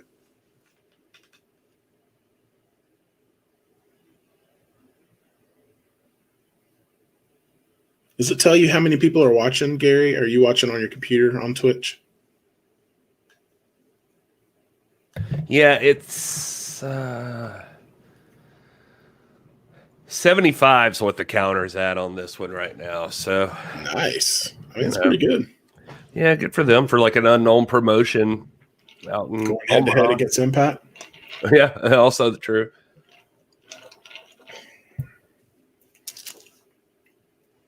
Oh God.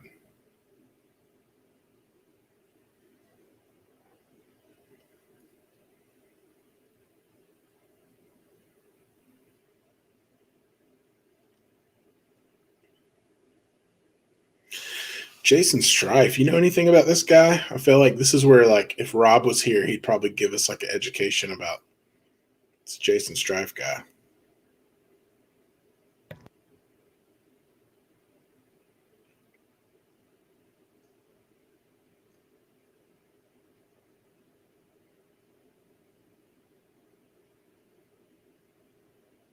He's giving Nick a fight.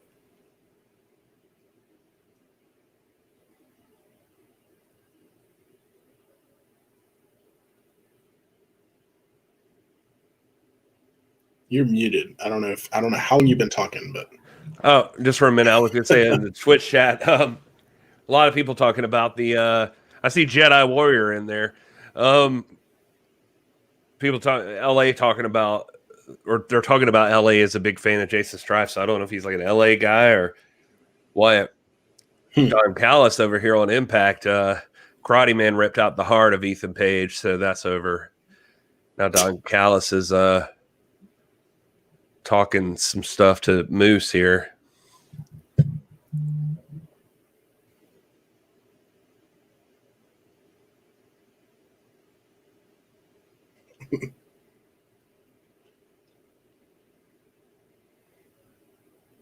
oh man, that was cool.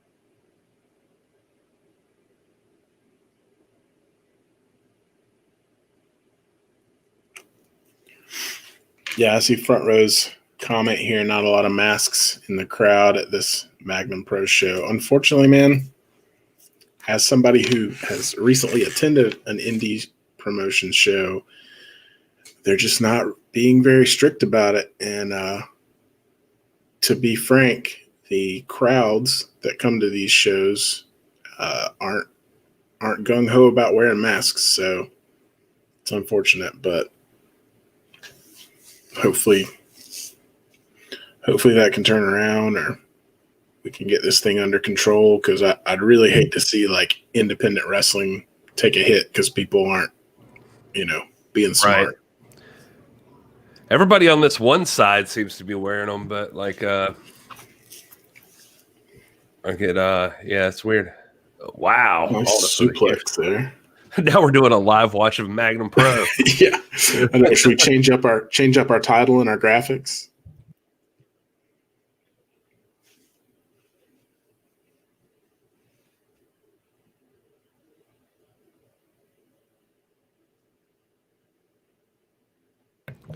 Rock says, pointing out that Moose just told Don Callis that he's cool. He's going to win tonight, and then he's going to win the Impact title, and then he's going to go to AEW and win Kenny's title. So, wow. Nick is playing the heel, man. This crowd is booing him. That's interesting. This Strife guy must be like the guy in this promotion or something. Yeah, must be. Must be like the Hogan.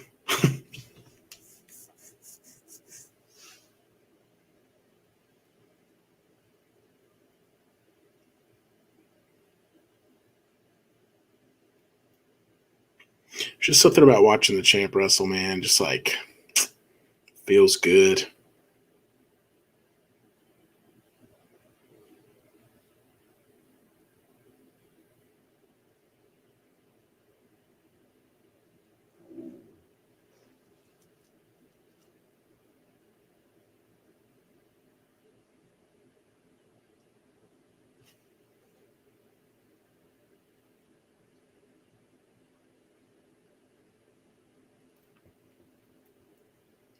It's just throwing me off because I can still hear Impact in this ear, but I'm watching this Aldis match right here. I want to see what's going on Impact too, because they are getting ready for the Barbed Wire Massacre. I appreciate that it's been kind of garbage stuff up until now. Well, yeah, since this Aldis match started. Yeah, that's what I mean. Sorry. Yeah. Not altogether garbage stuff, just... Yeah, I was going to say, we had with all due respect, more throwaway stuff during the Aldis match. Yeah, true. I like to think they do like, oh, is Aldis coming out now? Let's throw a Karate Man and promos in the back. Oh, gosh, yeah. Magnum Pro, we can't compete with them.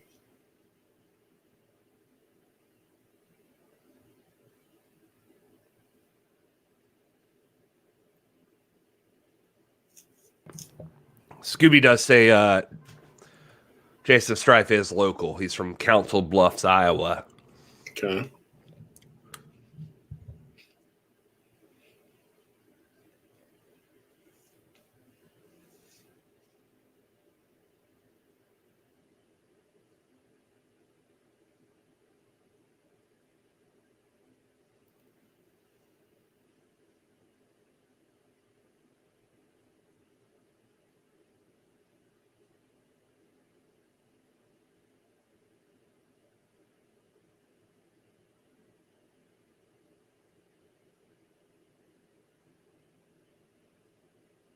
If anybody was worried, I'm texting with Dr. Stinson, and he says that he is watching this on Twitch, and every time Tanya's not looking towards him. Oh, poor Tanya. What it's like to have to compete with Nick Aldis. Well, Jason Strife would know right now.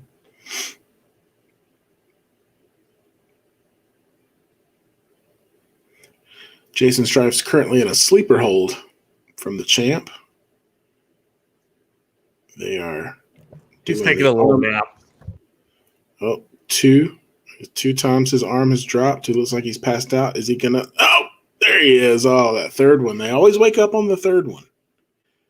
You know? And suddenly he's back.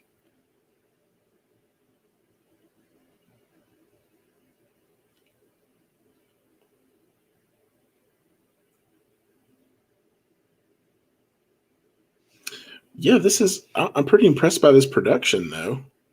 I mean, they've got like multiple cameras doing some hard cuts. It is pretty impressive. I did not expect this high quality of a stream. Neither. This must be like, they must be on like local TV or something. They got the wide cam, they got the ring cam, they have the full entrance cam going on.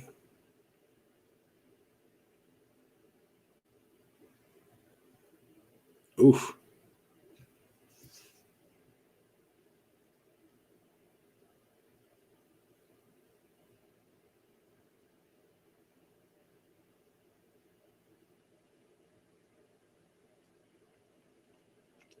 Well, I will give it to the champ. He is making this guy look like $1,000. Nay, $1 million. Oh, that was close for the champ. Oh, Sami Callihan and Eddie Edwards getting ready to tee off here in a barbed wire massacre.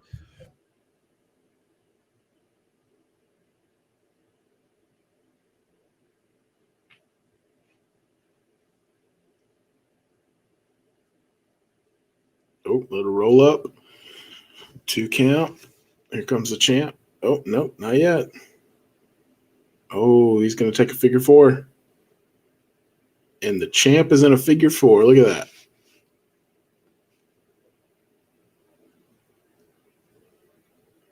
It's not in very tight, but it's in. That's what she said.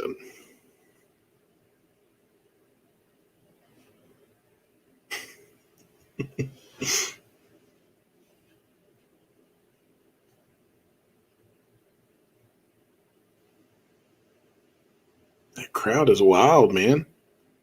They're doing yes people chants getting in the down. background. Yeah. This guy has got to be like super over, man. You know, I mean, when we were in Grimsley, Tennessee, I mean, that it was interesting. I guess, I don't know. I'd have to go back and watch. I know that match is on YouTube, but I don't remember the crowd being like anti Aldis. Were they? Like, I mean, I know Pillman is. Yeah, it might have been pretty mixed or something. He was like their guy there, sort of. You know, he did a lot with that promotion, but Yeah. I don't know. This crowd seems to be like They're all pretty in in favor. Yeah. Jason Strife.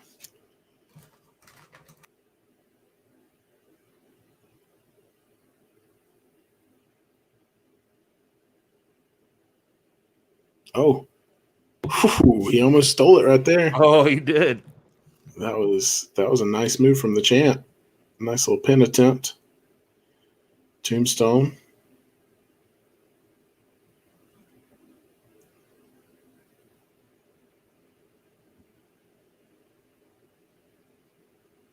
It's going up top.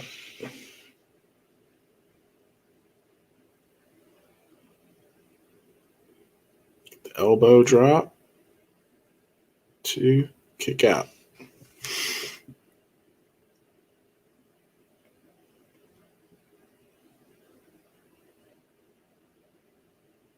Look at those guys back there. It reminds me of you and Rob when we were in Grimsley. You guys never sat down. You were just screaming the whole time. Surprised you guys could like talk afterwards. I couldn't. I lost my voice for like 2 or 3 days. I was still suffering from it. Yeah. Going to a wrestling show with Rob and Gary was like going to a NASCAR race with your drunk uncles. Imagine if they actually sold alcohol there. I know. I know. I had a couple of Mountain Dews, so I was feeling it.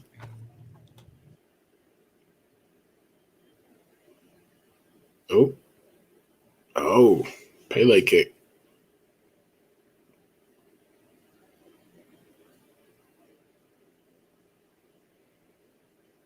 wow. They're feeling it here. Ooh. He's so close.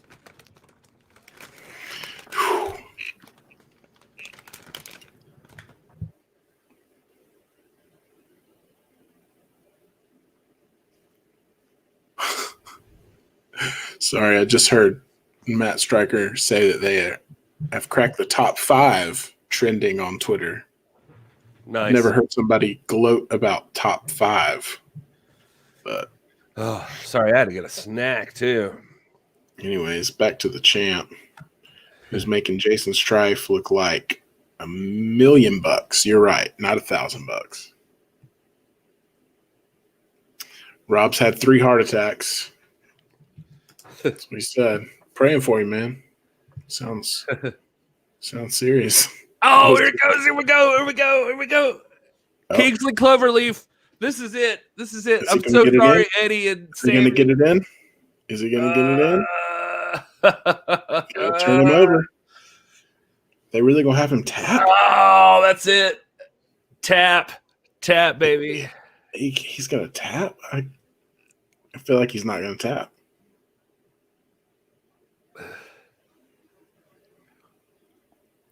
Tap, Jason. Oh, no. He's moving. Oh, no. Champ said no. Oh. He tapped. That's it. And still. Man, the champ, he's a professional, man. That's all I can say. To go into a show like this and give that guy the shine like that, retain the belt. It's a great match. Crowd's not happy.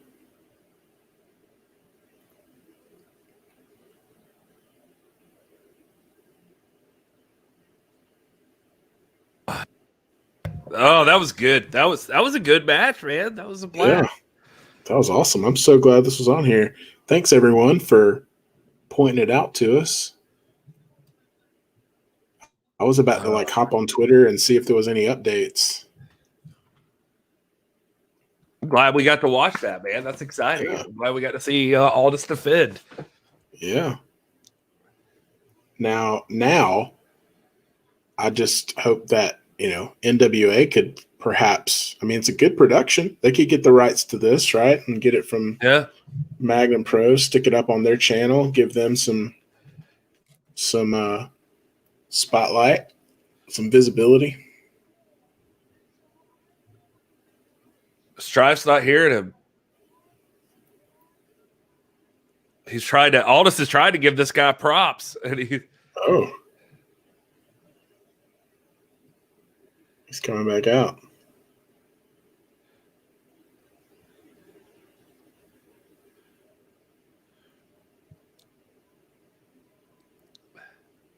Look, see, that's what we're talking about with class. Aldis is calling the guy back in the ring, helping him get back in here. Jason Strife was ready to walk out, and Aldis is like, "No, man, come take your props. You just went 1-on-1 with the champ."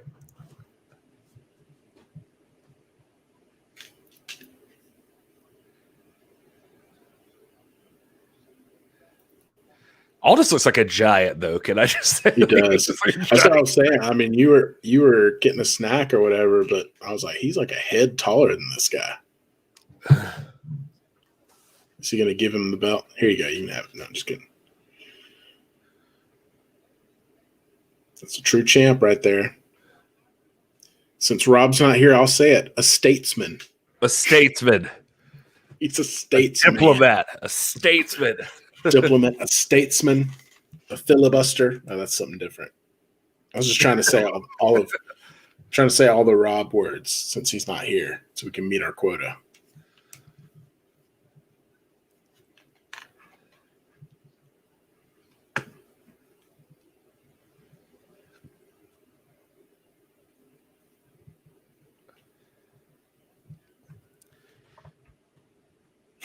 Gary's talking shit in the Twitch.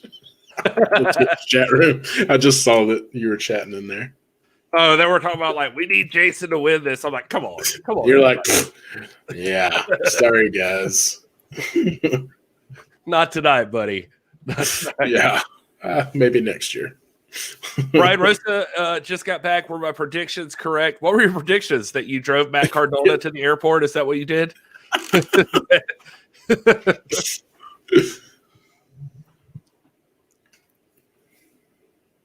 Oh, is that a Nintendo 64 controller?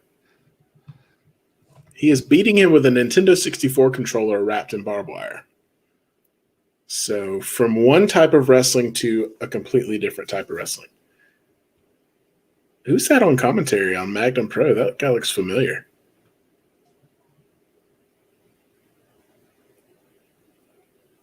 Interesting.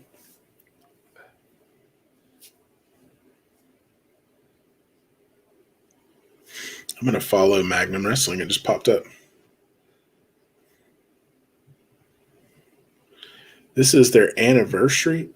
Yes, their 10th anniversary. 10th anniversary, wow. Or no, well, yeah, it says Magnum Pro Anniversary Volume 10. Volume 10. Yeah.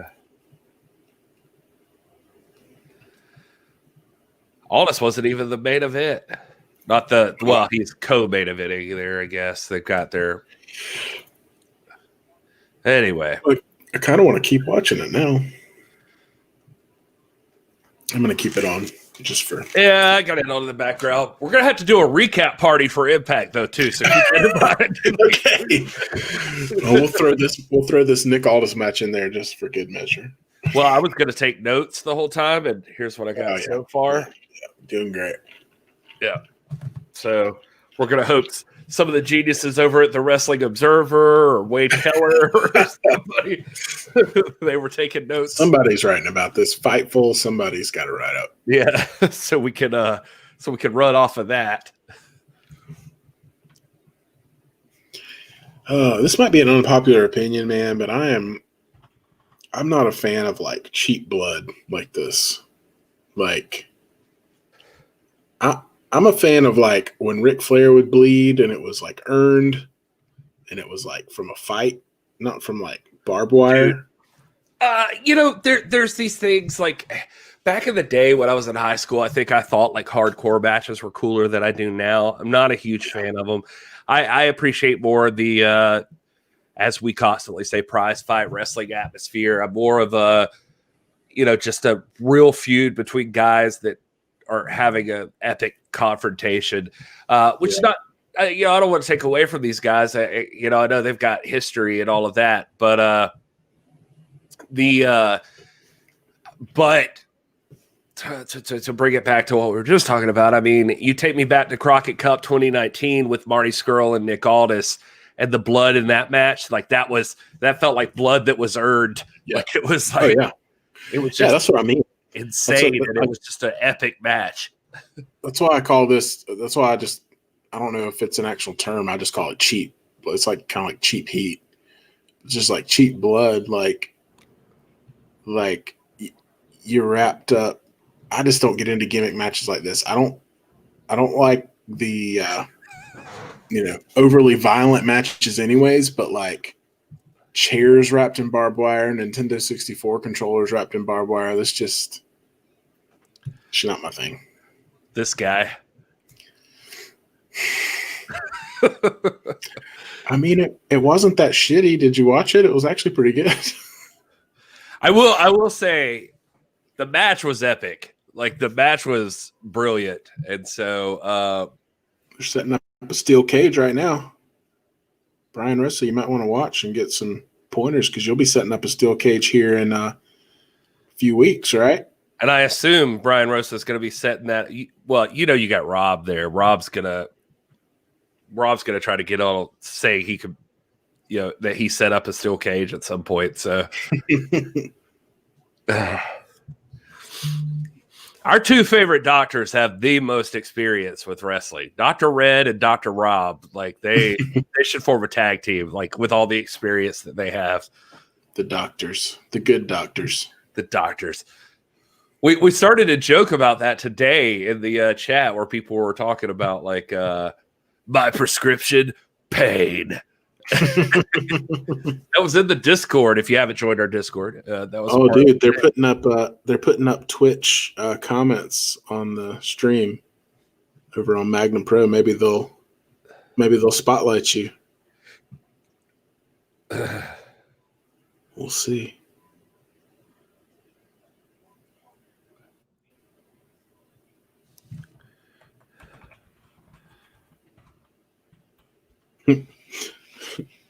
Hella of a good match.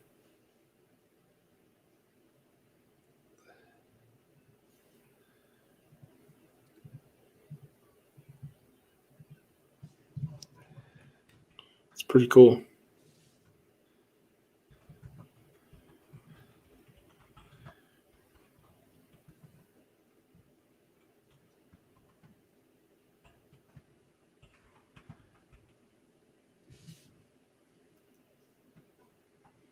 Ugh. Yeah, I'm not going to have a lot of insight on this match. Not a fan. Do you guys like it? Does anybody in the chat? I mean, are you guys, I don't mean to like shit on something you guys like.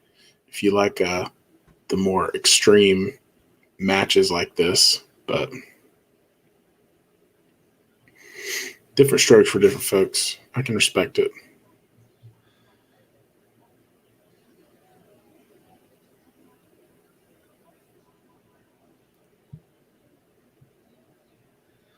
Wow. We got to start streaming to Discord. Yeah. Jedi, yes, I can post a link to the Discord. Give me just one moment here. I'll get it.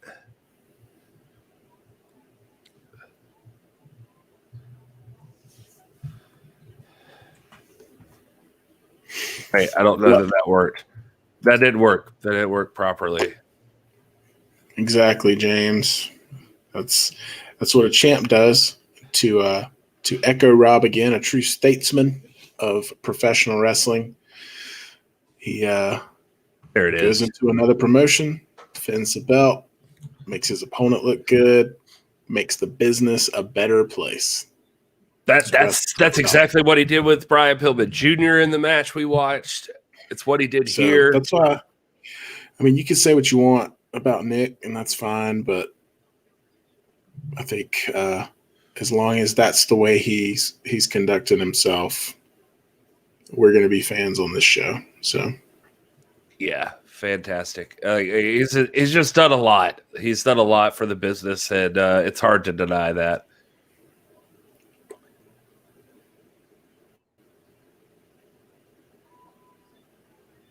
Very interested in Magnum Pro, though. They look like a lot of fun.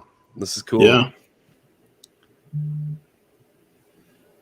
James Lawrence saying, I'm a fan of Unbelievable Blood, but I'm not a fan of wrestling with furniture. I think that's where Will was going.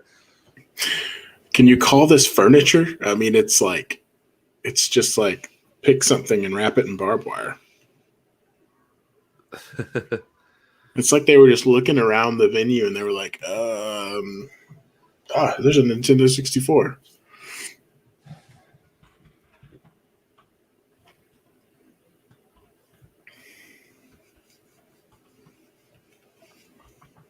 And to be fair, I didn't like the John Moxley, Kenny Omega barbed wire stuff. So it's not a promotional bias. I just don't like it.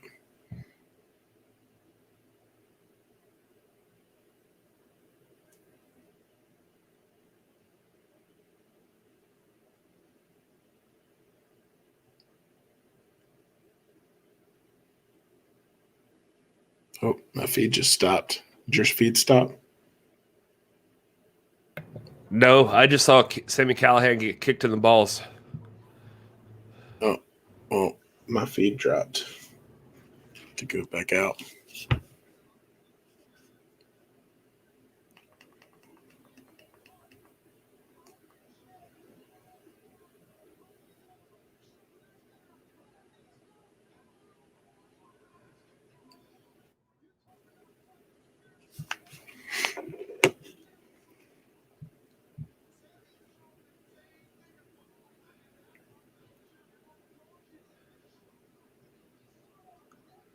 Oh, Eddie Edwards going for the pin. That's it. All right. Well, Eddie Edwards takes the win. Wow. Can you pin somebody on top of a chair like that? Apparently. I'm not going to question it. The match is over.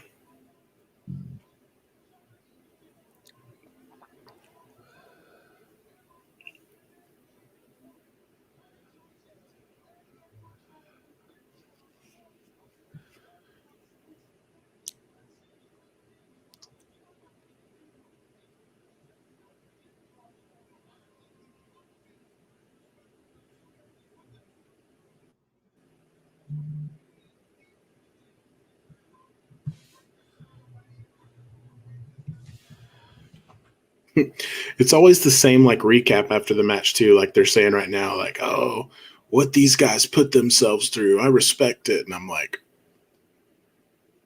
why? I don't know.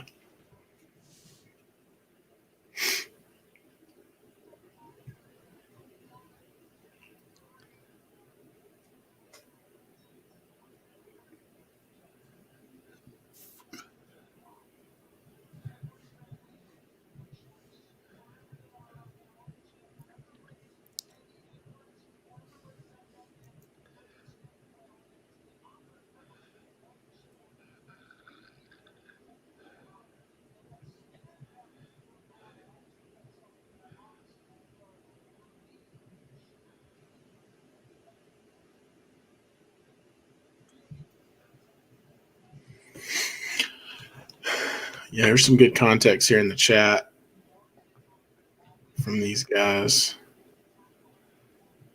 Rock says saying Sammy's pretty much been losing since losing the title, since Tessa beat him for the title. So I don't know. I don't know what Sammy's deal is.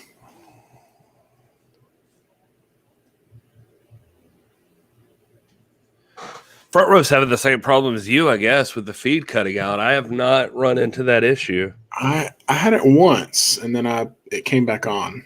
So what are we missing here? Have we had every match? Yeah, I think we're at the end. Like it's time for. Yeah, it's time. It's time for the Saturday, April 24th, live on pay-per-view. Rebellion. We got an Omega logo at the bottom, really? They're giving us that already? He's going to be there? Interesting.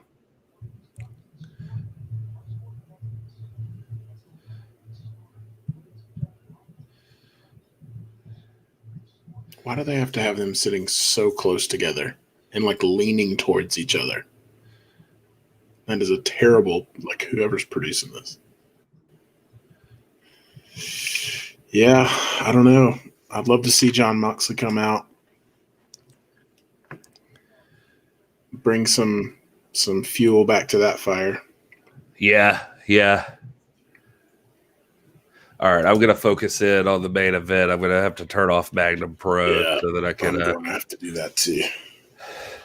Get distracted back and forth here.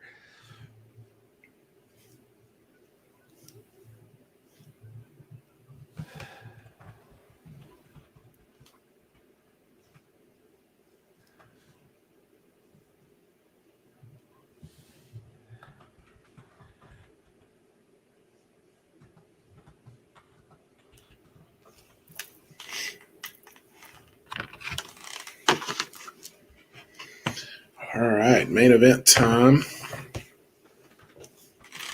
Watch this video package for the fourth time today.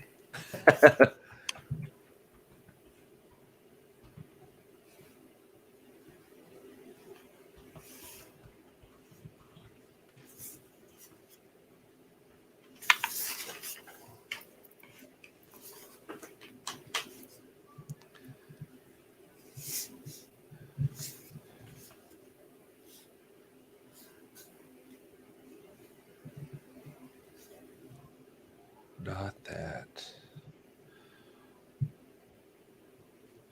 Yeah, I don't know, front row. I was trying to get the names. I was trying to write down the names. I was impressed by the, they were showing the production teams. And I was pretty impressed with that. I was like, man, I kind of want to know who's in production for this because this is good. Like, this is professional looking stuff here for, you know, for a show that you'd think wouldn't have that kind of thing going on.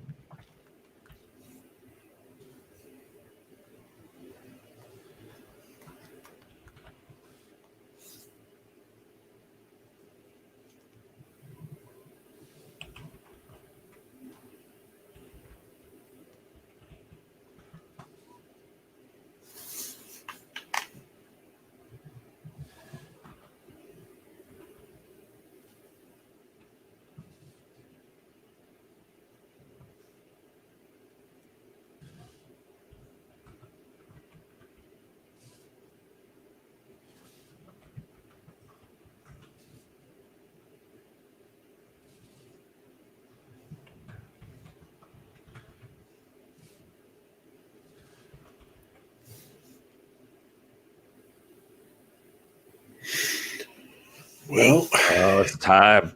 Here we go. Interesting to see how this plays out.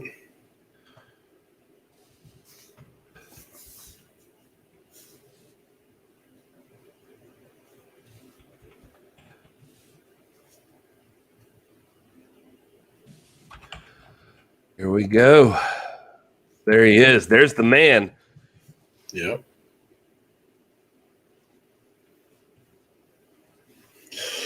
Oh, Moosey.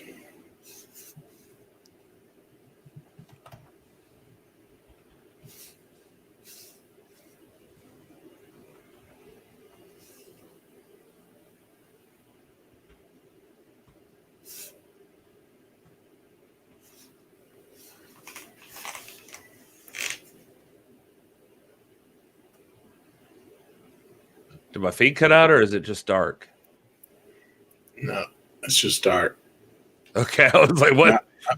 I've got my captions on. I've got my closed captioning on, and it's just like a bunch of weird characters. I thought it was like a glitch, like we were getting hacked.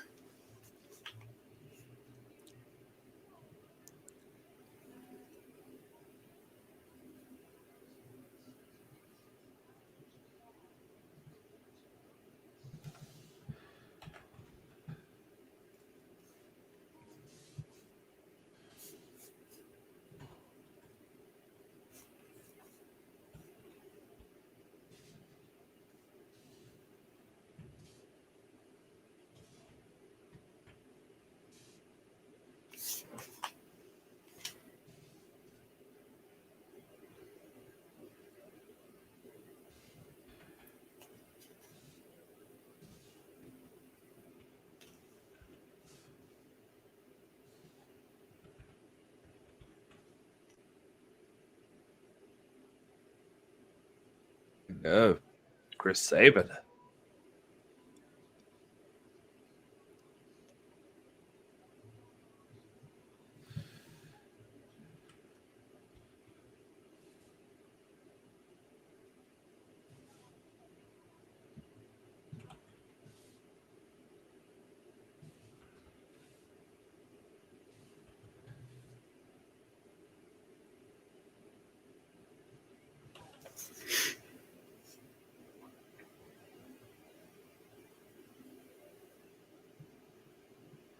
This is it.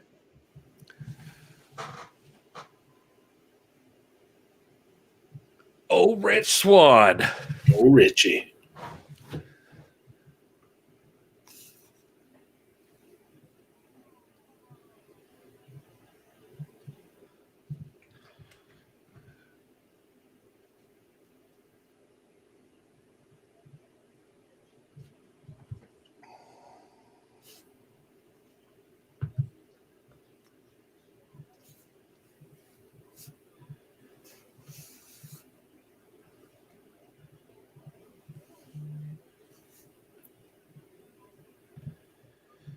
Guys, share the stream out. Let's hang out. Let's get down. Let's get down on this last little bit. Then we'll have a party afterwards. We'll hang out and talk about what we liked, want to get excited about this. I know me and Will have been on and off. We've been watching other stuff. Nick Aldis competed, for God's sake. Look how big Moose is. Moose is a giant. Yeah, he's freaking huge, man. He's huge. Oh. I had somebody talking about Moose. When's he going to get the big push? Moose is main event, baby. Moose is ready. Oh, yeah.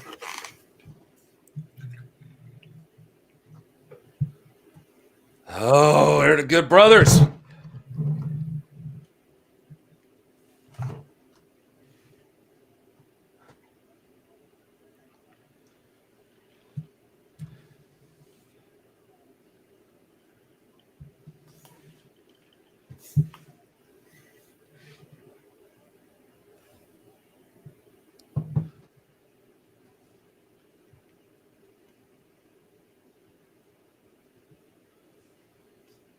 You're right. There's those tag team titles.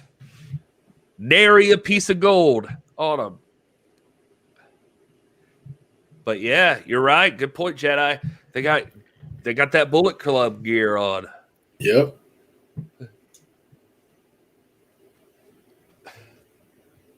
Pretty cool. Pretty cool. Yeah.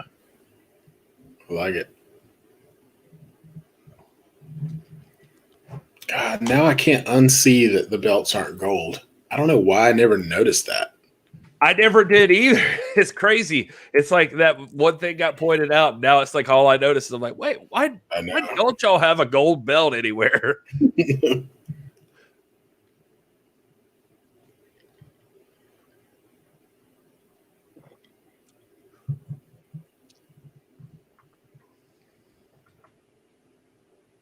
we go.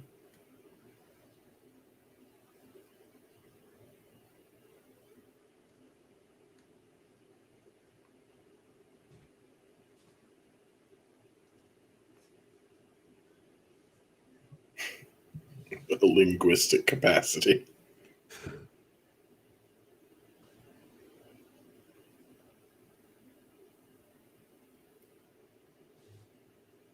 Ooh.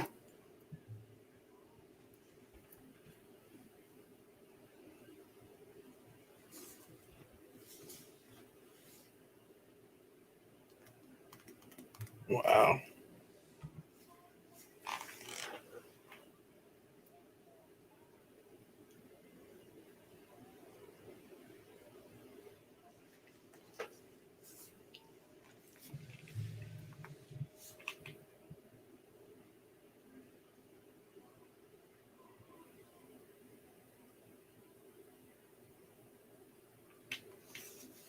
Oh boy. He gets the huge presentation. There he is. I thought they were going to bring out what's his face, Justin Roberts, just to do the whole thing with like North Carolina. Yeah. But Callis did fine. Callis was good. Yeah.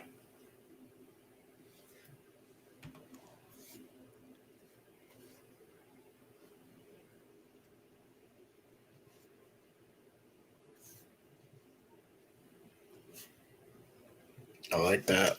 I like that shirt.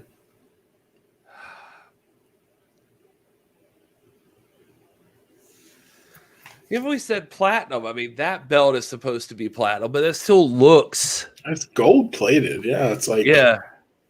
They call it. Give it that gold. How do you think they get away? Like, does it not matter what shirts they wear? That like they can say whatever. Yeah.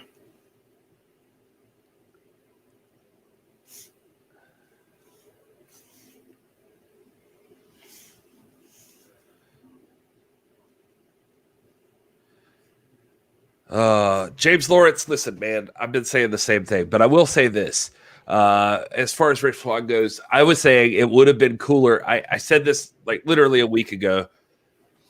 I just wanted to see like top stars from Impact in this match. Like it felt like a bigger deal if you got that. And one of the stars I mentioned was Moose. And so I can't complain. Moose is here. Moose is a part of this. So I get what you're saying. Moose and the Motor City Machine Guns, would that have been a better bet for me? Yeah, probably. Like maybe. Roxas saying, look at all the belts in the ring. Yeah, there are, what's that? 1, 2, 3, 4, 5 belts in the ring in a 6-man tag. So for Chris Davis, like, yeah, I guess I'll just FY. Yeah, I'll just go F myself over here. I'll just F myself. I guess I don't get a bill. Thanks, guys. Thanks, everybody.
All right, here we go.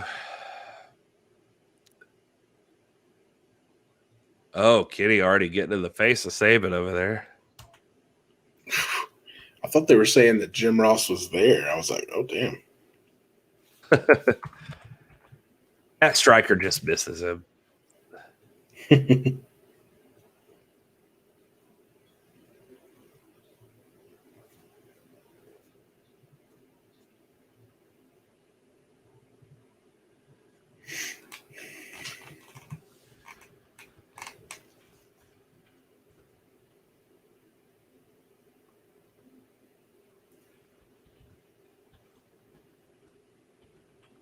Is your audio cutting out, or is that my my headphones?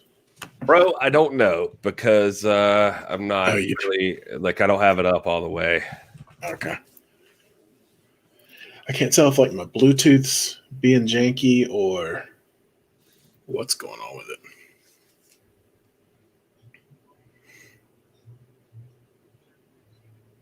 I don't know why Kenny's wearing a Halloween shirt, but maybe that was all. Yeah, maybe that was just like his most readily available Bluetooth shirt. They were all like Bluetooth shirt. Sorry, I was looking at one thing. Bullet Club Bluetooth. Bullet It's all Club. the same.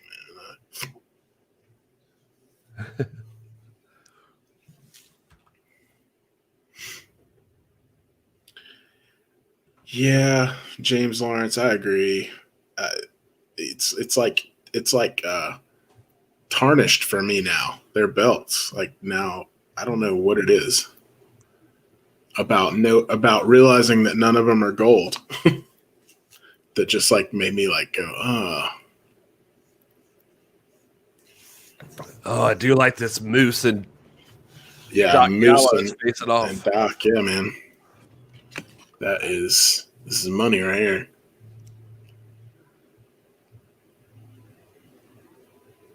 Two big boys going at it here, man. Some sign language.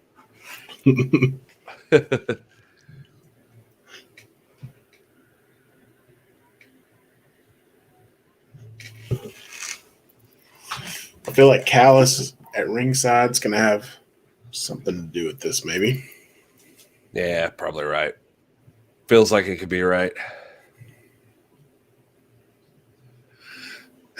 Kenny's mullet is just a thing to gawk at. I feel like. Here's the thing: is I have often thought the same, but can you tell me what other hairstyle he's supposed to have? Because something about like looking at him, I can't. I don't feel like I can tell what other hairstyle Kenny Omega is supposed to have. Well, I'm gonna look here. Kenny Omega. He's had a couple. He's had some variations, at least. Yeah, of the mullet. He's had stuff like more in the face and like. But I feel like this. I mean, wow, that's not.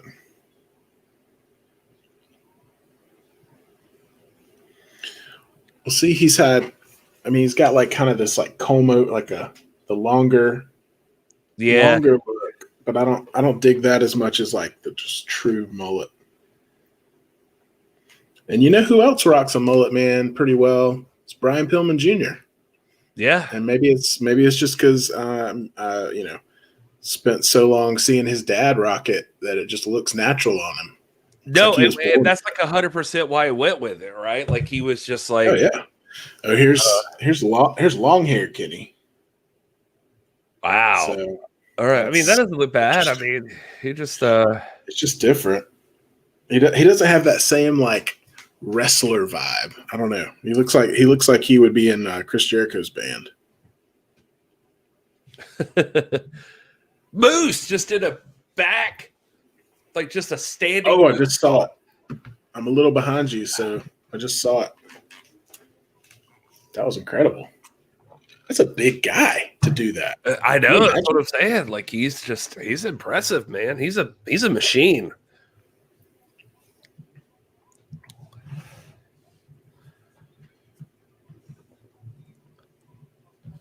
Yeah, Moose is he's impressive. Like funny for them. So this match is a great opportunity, right? Obviously. I mean, we're watching it, partly because of the crossover implications. But you got to think, I mean, how many people are watching this match or gonna watch this match in some capacity, even if it's like a ripped version of it.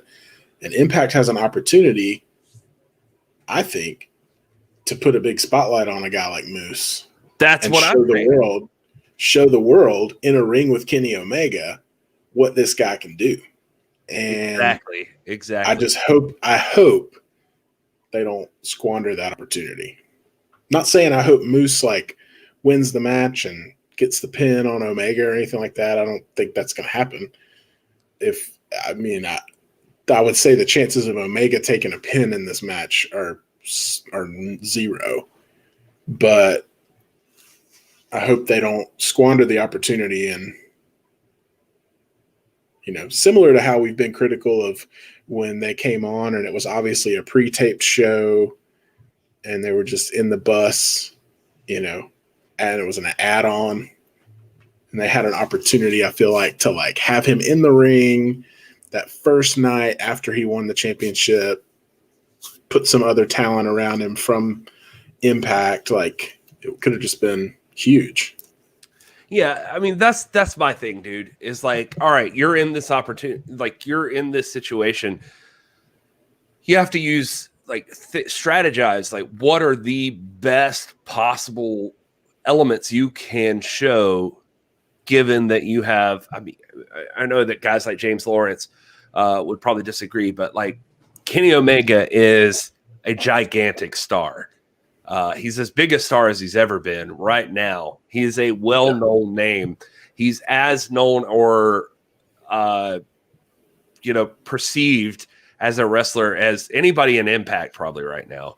So it's like, if you have him coming over, there's crossover appeal. There's interest coming from factually, just statistically, a larger audience is going to be interested and taking a gander at your product right now. So your job is to like highlight every strength you have, like just give it their all. And I was honestly, a little disappointed that it seemed like I guess this was the thing. And I understand we're in weird times, but it all happened at a time where like all their shows were taped, but here we are, we're live right now. Like, here's the place.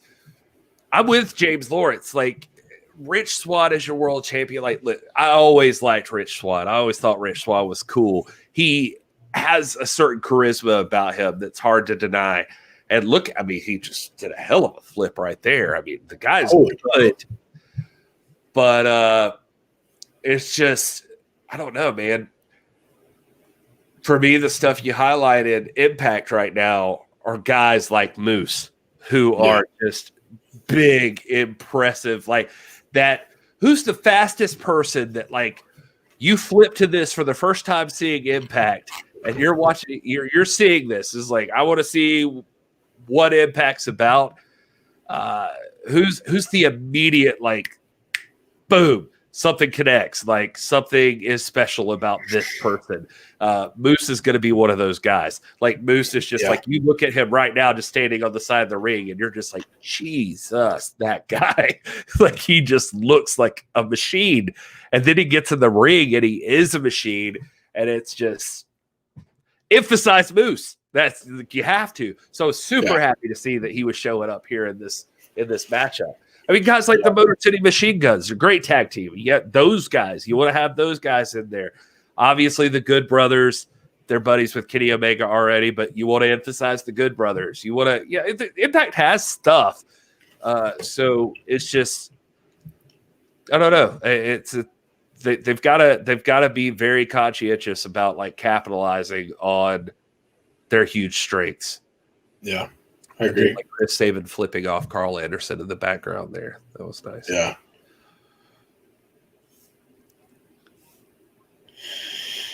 Yeah. And I don't know what else it is, Will, just to throw in this too.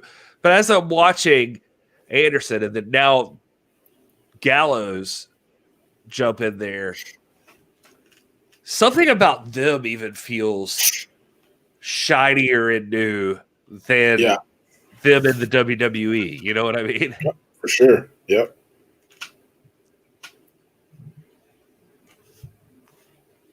There's something like that. Just the Good Brothers have a new like spring to their step or something.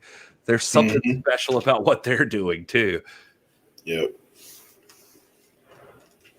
And now you've got right here, right now, AEW's World Heavyweight Champion and Ring of Honor, or not Ring of Honor, Impact's World Heavyweight Champion. This is my thing. Apparently, when I have like a head or something, I do that. But anyway, I mean, I thought this pay-per-view so far was overall pretty fun. Like it's been fun hanging out here with you guys and Will and watching it, like seeing it go down. I don't regret a second of it. I'm watching these guys. And everybody in the ring right now, I'm like, man, there's talent. Like there's enough to build a promotion on right there. And I do miss Willie Mack. I wish Willie Mack was there. Yeah, me too.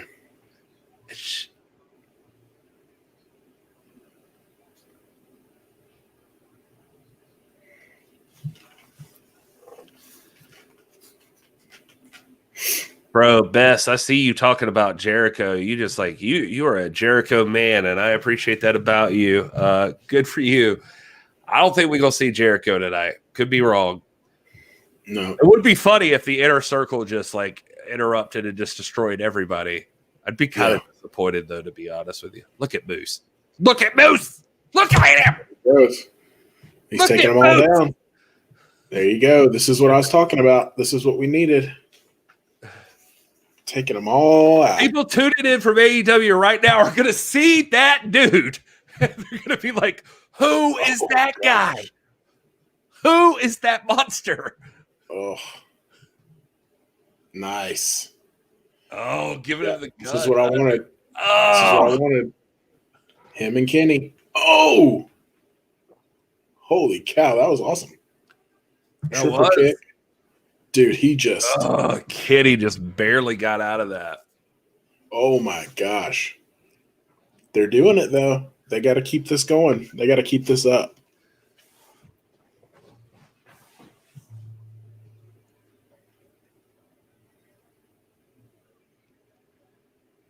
You want this walking away that, like, Kenny Omega is going to cut a promo in a week or so and be like, who the hell was that? Like, where did that guy come from? Yeah. How is that guy out here somewhere? And I've never run up against him. He was a last minute addition to the match. Like that would be a legit take on it, you know? Yeah. To be like, where'd this guy come from? Did y'all see that? Who the hell is Moose?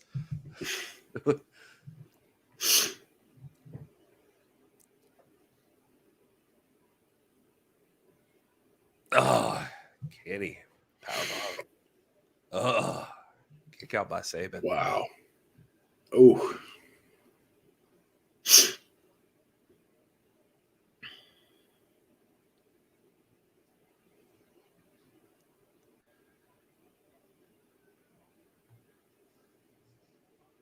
Oh, Moose. I need more Moose and Omega. See that's already like, I'm sold on that match. Like I feel like Kenny Omega could take Moose to like they could do some stuff, man.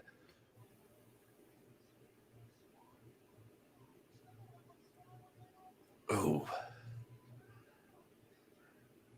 Ooh, wow. It's interesting to see Kenny in these like multi-man matches. I'm just so used to lately seeing him in like one-on-one, just like. Oh, here we go. Oh no! What is? Oh, what is that? God, holy cow! Wait, sorry, I just caught up in this. Sabin. Oh, is that it? Oh no! Holy cow!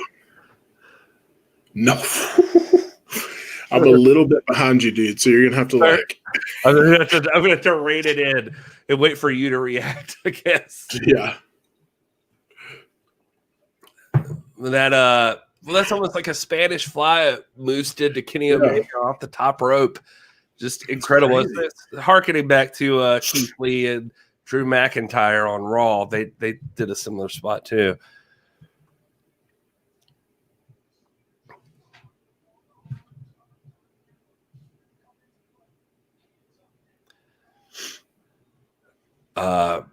Rock, you're right. They're saying that Moose is having a breakout match. No, I mean, but that's what he has to do. Like this is it. This may be the biggest spotlight he's ever had.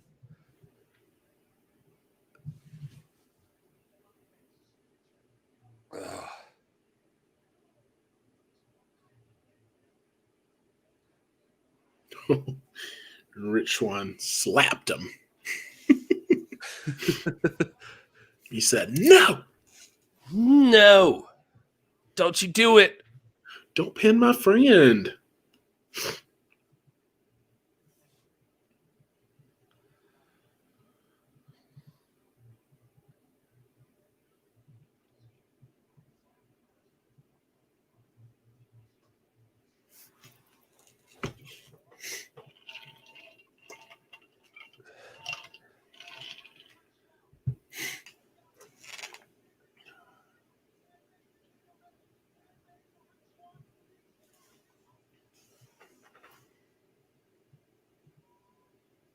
Here we go.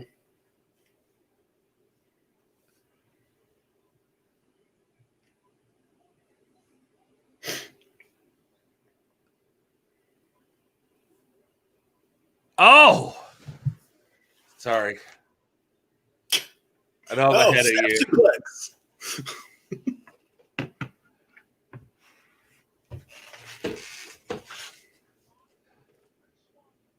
Oh, everybody. Yeah, I was going to say, everybody's getting in there now.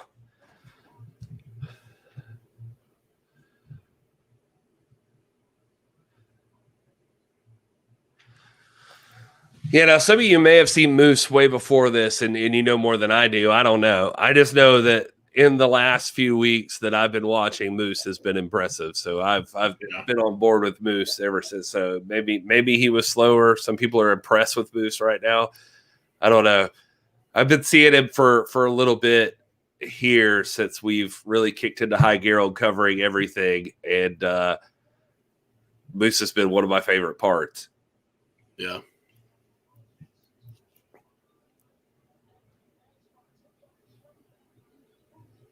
God. He's 6'8". God, Kenny Omega, pick it up, Moose. Oh, jeez. Oh, there's no way. See, that's the interesting thing. You can't do a one-winged angel on 6'8" Moose. Oh man. Oh.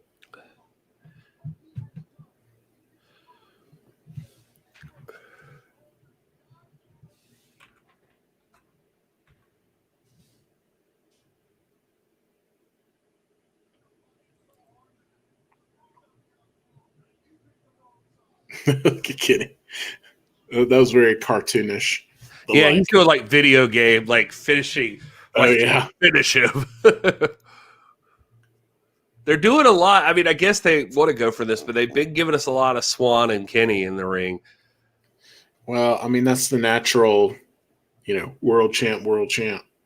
Right. And I mean, part of this partnership, you're going to want to, I mean, we're talking a lot about Moose, but you're going to want to make Rich Swann look legit, If he's your world champion, yeah, you got to.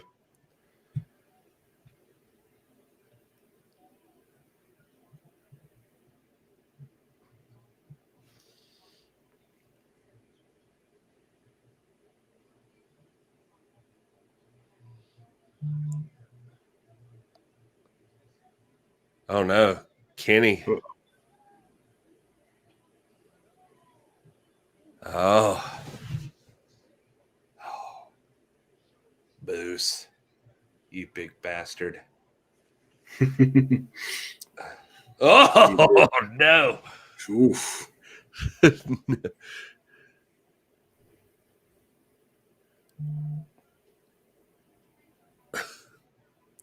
Yeah, I mean, I feel like anytime Moose and Omega have been going at it 1-on-1 in this match, that's been the exciting part. Are they going to let Kenny Omega pin Rich Swann? Oh, my God. Wow.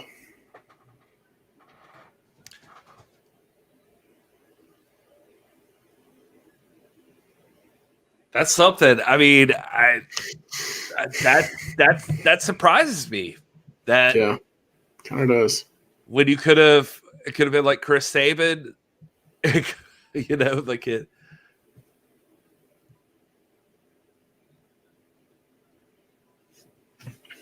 I didn't even see Chris Sabin in little. Agreed, front row.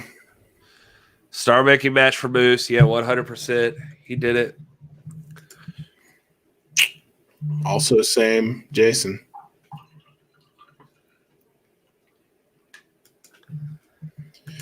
Moose stole the show. Agreed. I think out of the 6 men in that match, he shined the brightest. Wow. If I didn't know any of these guys, and I watched this match, I would think Moose is like the wrestling star. Right. That's what I think. You would be like, lucky the Good Brothers pulled Moose out of the ring. Yeah. I would think that, I would think he was like the dangerous threat that everyone was scared of the whole time, because that's just how it felt.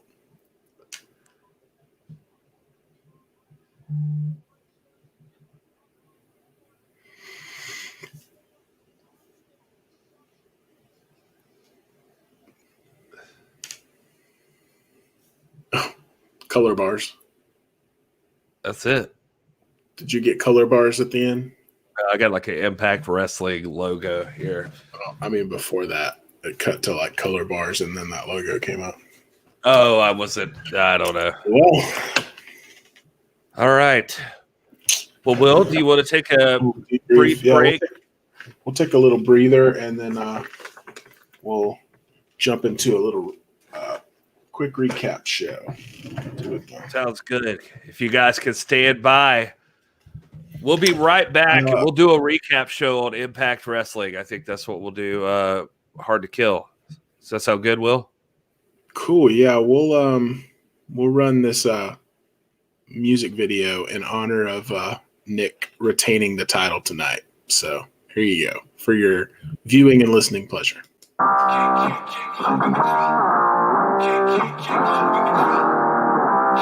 Yo, what's causing all this? You're now listening to the sounds of Zahiri. Call me the national treasure, like I'm Trevor McDonald. The diamond in the rough, shining past the pain and the struggle. Climb the summit, now they clamour for the glamour and hustle. Ask the cameraman to zoom in when I'm making them humble. A to the Z, been face to face with dangerous fiends. Run from oblivion to chasing gladiatorial dreams. Now they pack coliseums for this colossal machine. The biggest British invasion since the lads of Yellow Submarine. Suit and tie, superplexes on my Uberflex. Schooling with the truth and straight shooting next. Go to Billy Corgan, I've been smashing pumpkins all my life. stunting till I die, stunning them like Austin in his prime. Clotheslining parasites, rotten apples antagonize, chew them up and spitting at these pips like I'm Gladys Knight. Set the goals, lock foes in choke holes, swallow souls and then pose with his 10 pounds of gold. All rise when I enter the room. Ready or not, here comes the boom. God save the king. Step forward if you're staking a claim. Come for my throne, then I'm bringing the pain. God save the king. All hail when I ride into town. The real world champ's holding the crown. God save the king. Rule the waves in this glorious reign. Bow down when you mention my name. God save the king. Turnbuckle tactics, slamming across the canvas as the camera snapping candidly. Capture this heir apparent on the pedestal. Presidential views across the vestibule. A testament, it's a blessing testing my fortitude. The force of nature forming to form an orderly queue. The dealers holding aces and eights, bluffing you fools, scuffing your crews, crushing the rules up in disputes. I'm breaking through with nothing to lose, stop your excuse. The real world's champ has got the game in the cobra, clutching the camel, pressing gorillas, dropping the shoulder, taming the lion, slaying these giants on every corner. There's no holds barred when I de-establish the order. One king but two sides to every story. I made an impact so I'm bound for glory. It's nickel down economics when I'm overseas. No Irish charm me like it's over in the clover leaf. All rise when I enter the room. Ready or not, here comes the boom. God save the king. Step forward if you're staking a claim. Come for my throne, then I'm bringing the pain. God save the king. All hail when I ride into town. The real world champ's holding the crown. God save the king. Rule the waves in this glorious reign. Bow down when you mention my name. God save the king.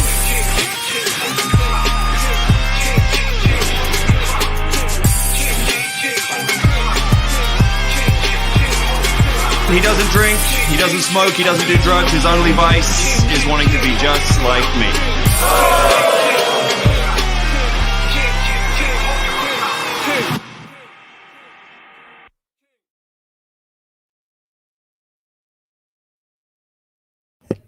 It's just me. Still waiting on Gary to come back. So he'll be back momentarily, and we'll jump into a recap of Impact Wrestling Hard to Kill. Everyone, thanks for hanging with us. Anyone new who's jumped on, say what's up in the chat, and we'll get started here. I'm going to pull up a little recap.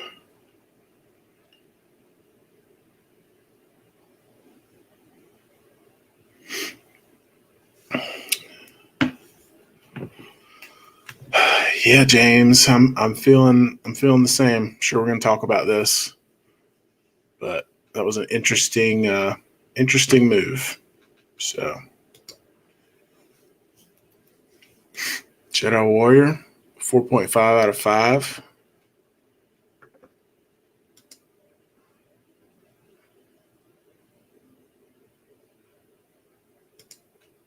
Bass is impressed. Very nice. Yeah, pay-per-view of the year. Pay-per-view of the year so far, because it's the only one. Welcome back, Gary.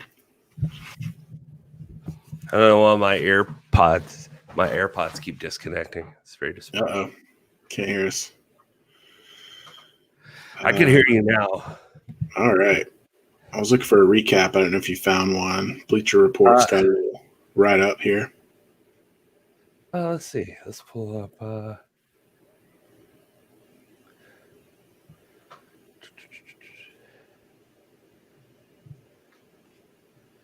You said Bleacher Report's got what? Yeah, it was the first one that came up when I Googled recap. So they got nice little write-ups about each one, so we could go off that.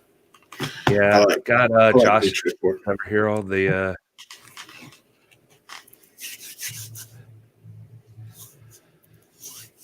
Well, I'll tell you what. You hold that one up. I'm going to go off of the observers. Okay. And we could chime in with any notes that one misses from the other. Yes, sir. Hey, before we get into that, because I know a lot of people are going to be joining us because they want to talk about Impact Hard to Kill. And we're going to talk about that in just a minute. I did want to do this because I would like to bring back the This is the NWA wrestling podcast. And I think a cool part for maybe you guys for just a second, and even for that, like if I could cut out a little audio sample here. Well, we also tonight we watched Magnum Pro Wrestling, and Nick Aldis took on what was his name? Jason Strife. Jason Strife. Thank you. Jason Strife in a title match. Dr. Stinson's calling this the resuming of the Aldis Crusade, all of those things. But how'd you feel about it? How'd it make you feel to see Aldis back in action in the first match in 2021? Oh man, it was good for my soul as an NWA fan. We were sitting here watching the Impact pay-per-view together, and some folks in the chat pointed out that the Magnum Pro event where Nick Aldis was defending the 10 pounds of gold was being streamed live on Twitch and Facebook. So we were able to pull it up just a match or two before his match, which was a co-main event with another match for the show tonight. And man, it was just so good. I mean, it was vintage Nick Aldis, everything you've come to expect from the caliber of champ that he is. And it was just good to see, without getting into the specifics, because we'll talk about it a little bit, but just good to see him in the ring, and good to see that belt being defended in 2021, month one. So hopefully the first of many opportunities this year to see that belt and see it defended. So yeah, it's good for my soul. I think you're muted. It was good to see the NWA Championship defended. That's basically how I feel as well. The match was a lot of fun too. Sorry, my dog's in the background. But it was good to see. Really.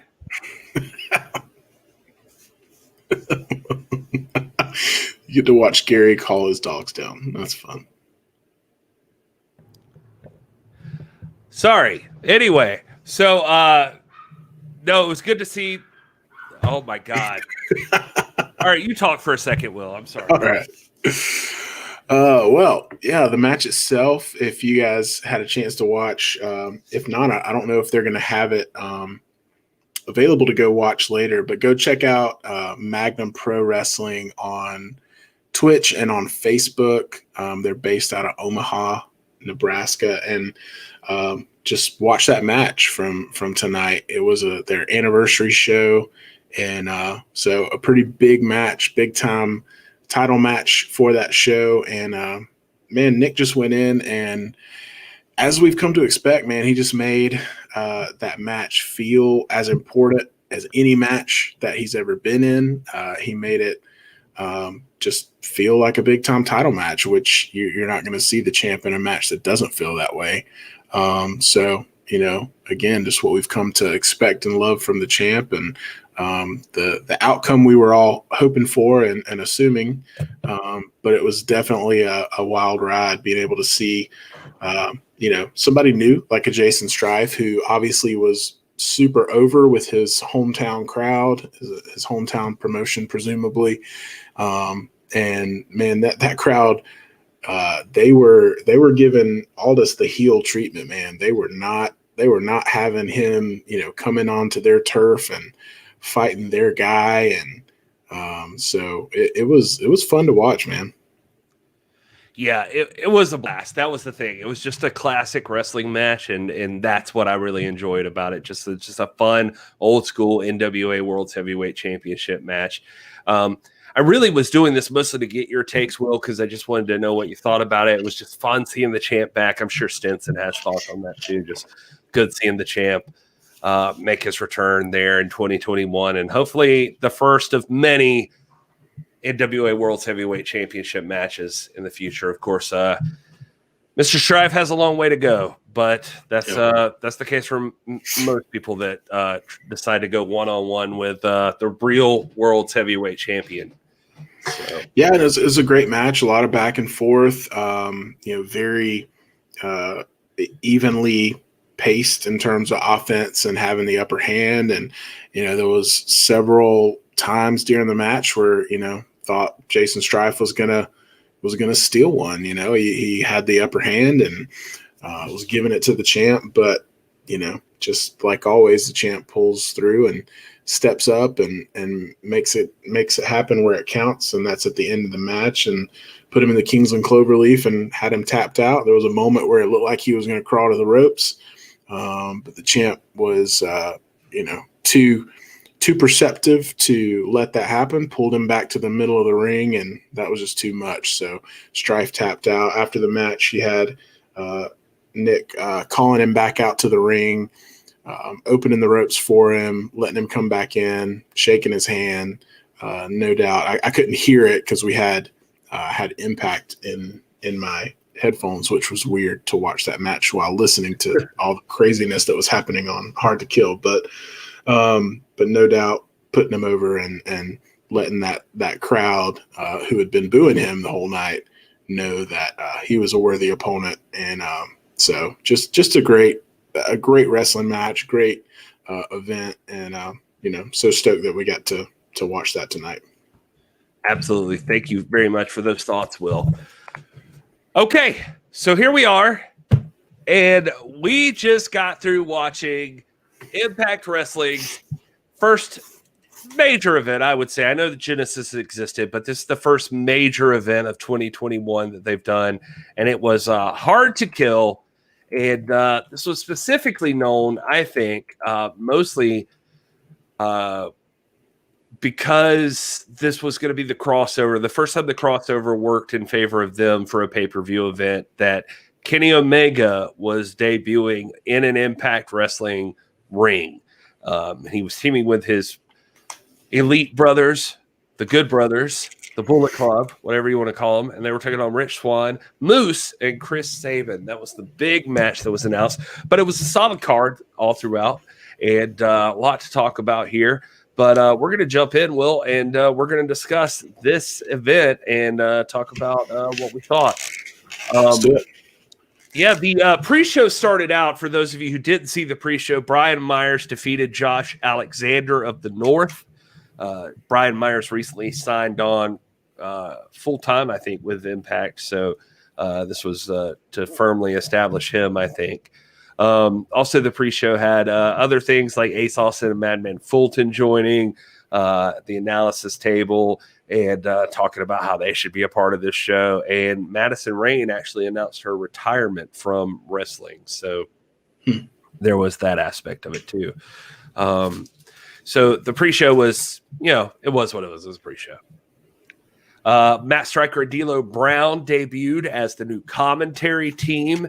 And, well, I guess I'll just jump in right there and just overall, like throughout the show, just if you give immediate first impressions. I mean, we're going from Josh Matthews and Madison Rayne.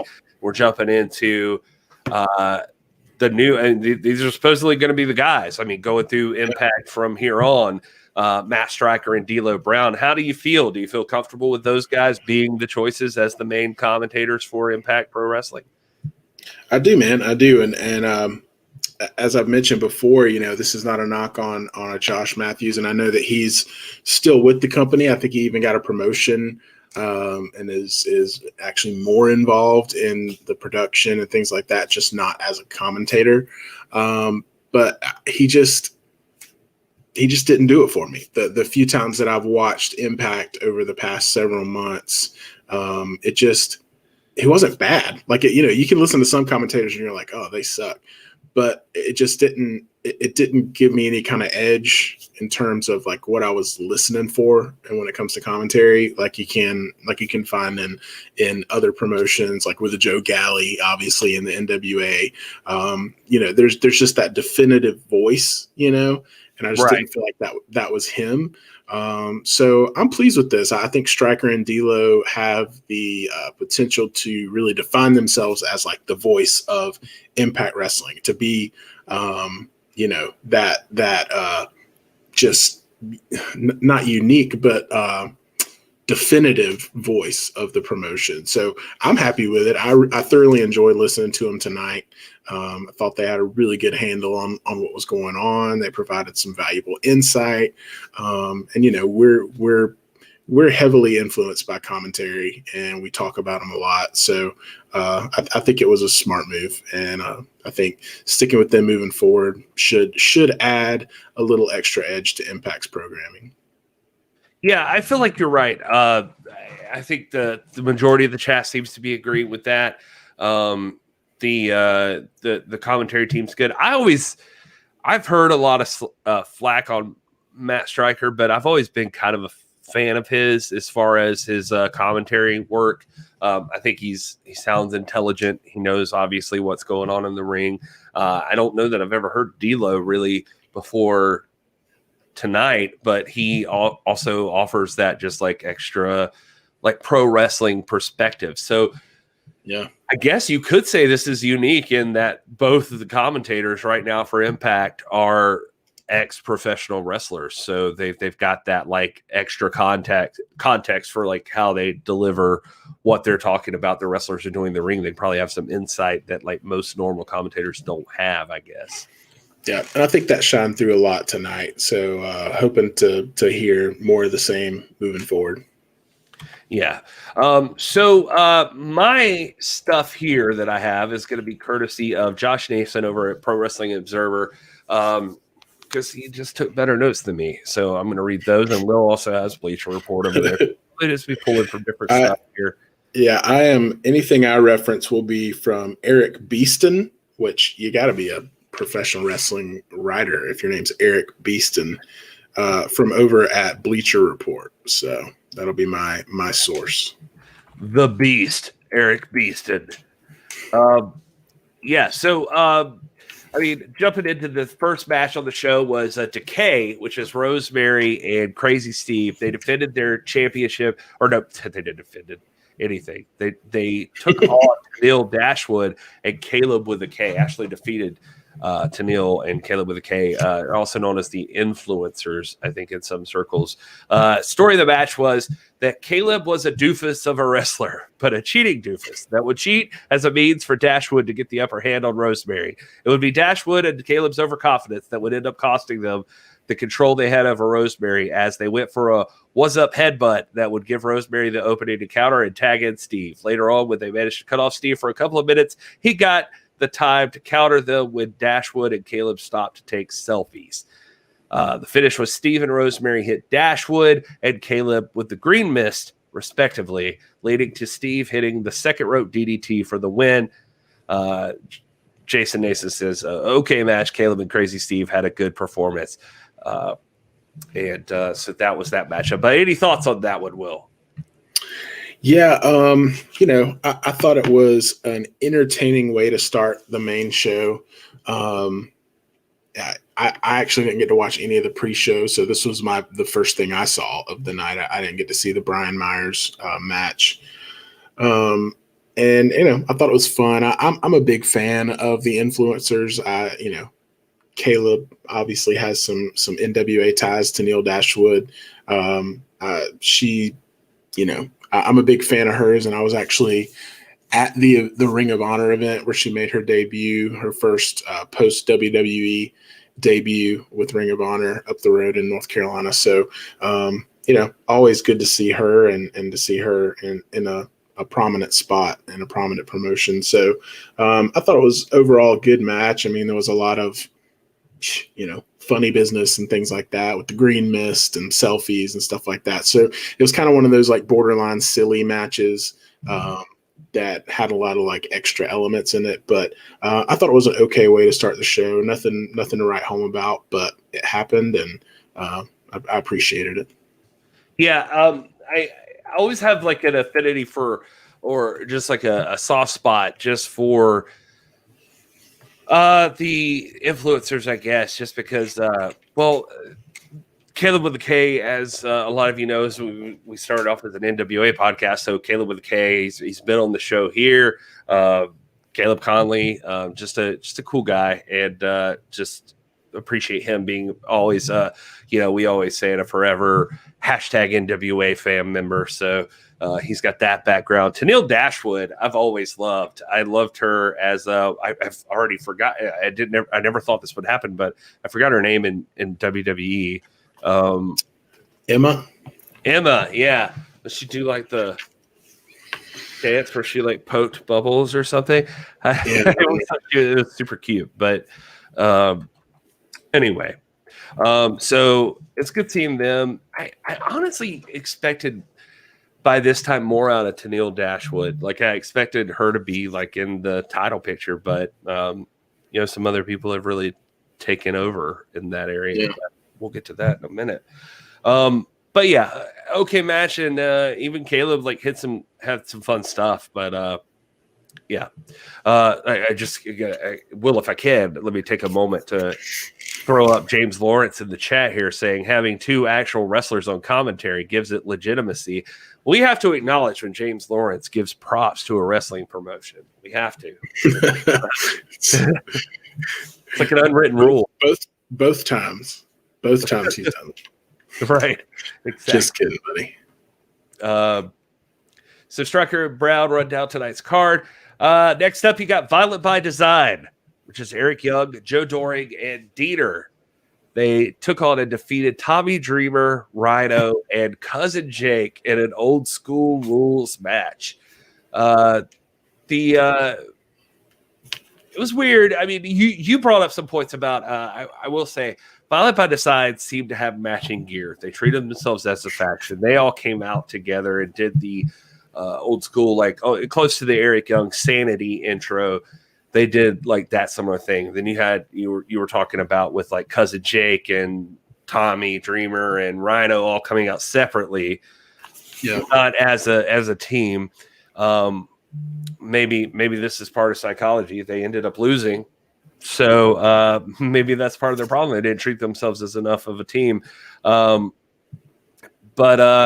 the breakdown of this one, of course, according to Jason Nason, was early on the match built to the Dieter and Cousin Jake confrontation and the Rhino versus Doring one. After some minutes brawling outside the ring, Doring confronted all three baby faces wielding chairs. And while he took some damage, Doring was able to bring down all baby faces, building him as a monster.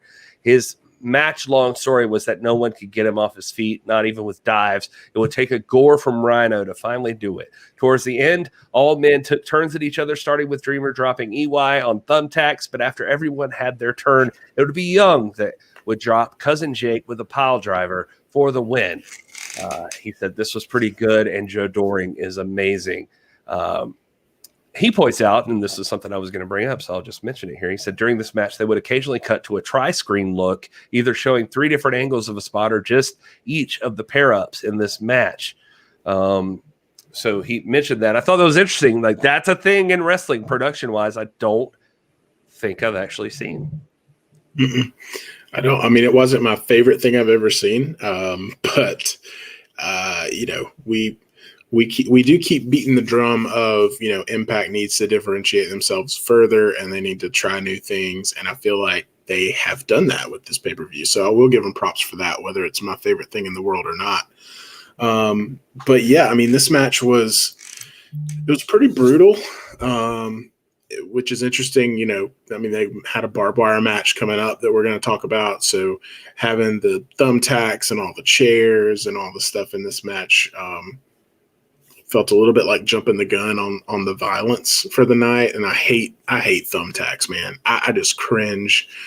So as soon as those thumbtacks came out, I was kind of a little bit unplugged, but it was really, it was impressive. I mean, the conversation you alluded to earlier that we were having just about the guys coming out separately versus, all coming out together. I mean, it's a big deal for me because I'm a traditional tag team guy. So I like it when teams are teams, but I understand in this climate, sometimes it's just three guys that pair up together. And,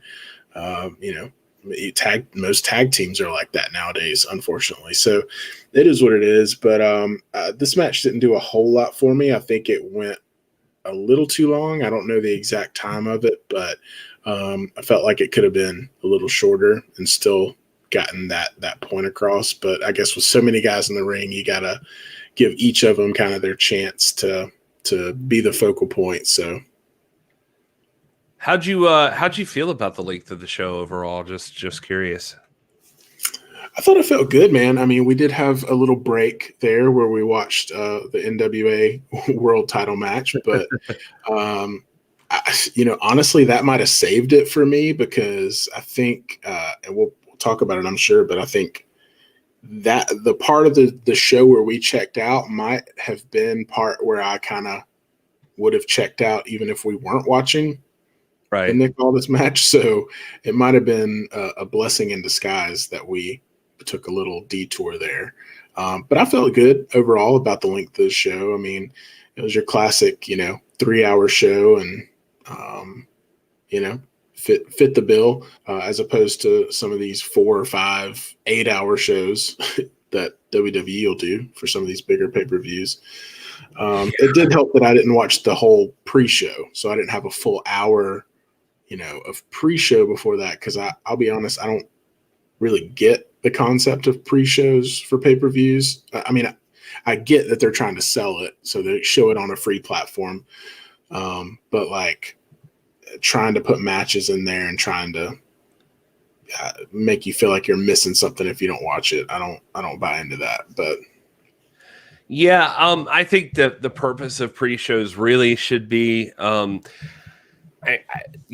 obviously I'm not in the business, so there's standards I probably am not aware of, or science that has gone into this. I don't see the point of having actual matches on the pre-shows necessarily. I feel like it should be totally having promo packages that build up matchups to make you want to see these two guys fight, and that's the thing is I think I would actually prefer to watch that. Like if that was like the standard and they even told you like, hey, we're going to do a preview pre-show where we're going to talk through all the matches, maybe have a panel, and stuff like that. I would want to tune in for that. I think it makes me not want to tune in when they throw matches on there because I know those matches don't matter. Just subconsciously because they're on the pre-show. You know what I mean? Yeah, they're just like an extra, just padding basically for everything. No, you're right. It's the weird part about pre-shows. Yeah, I think if anything, you should be trying to sell the conflict that's happening on screen. That's going to be like, so people are like, dang, I kind of want to see what's going to happen when these two step in the ring. So I'll buy it. I don't know what. Maybe there's like a nostalgia or something. People see like people wrestling on screen and they're like, oh yeah, I used to like wrestling. I don't know. There's got to be some science behind it. I can't imagine that every company does that for no known reason. But anyway, all right. Well, let's move on to the next thing here. That is going to be Fire and Flava, Kiera Hogan and Tasha Steelz. They, I guess right before that, just for the record, we got a segment with Swann and Sabin. They met up with Moose. You saw that. Swann told Moose that he didn't trust him.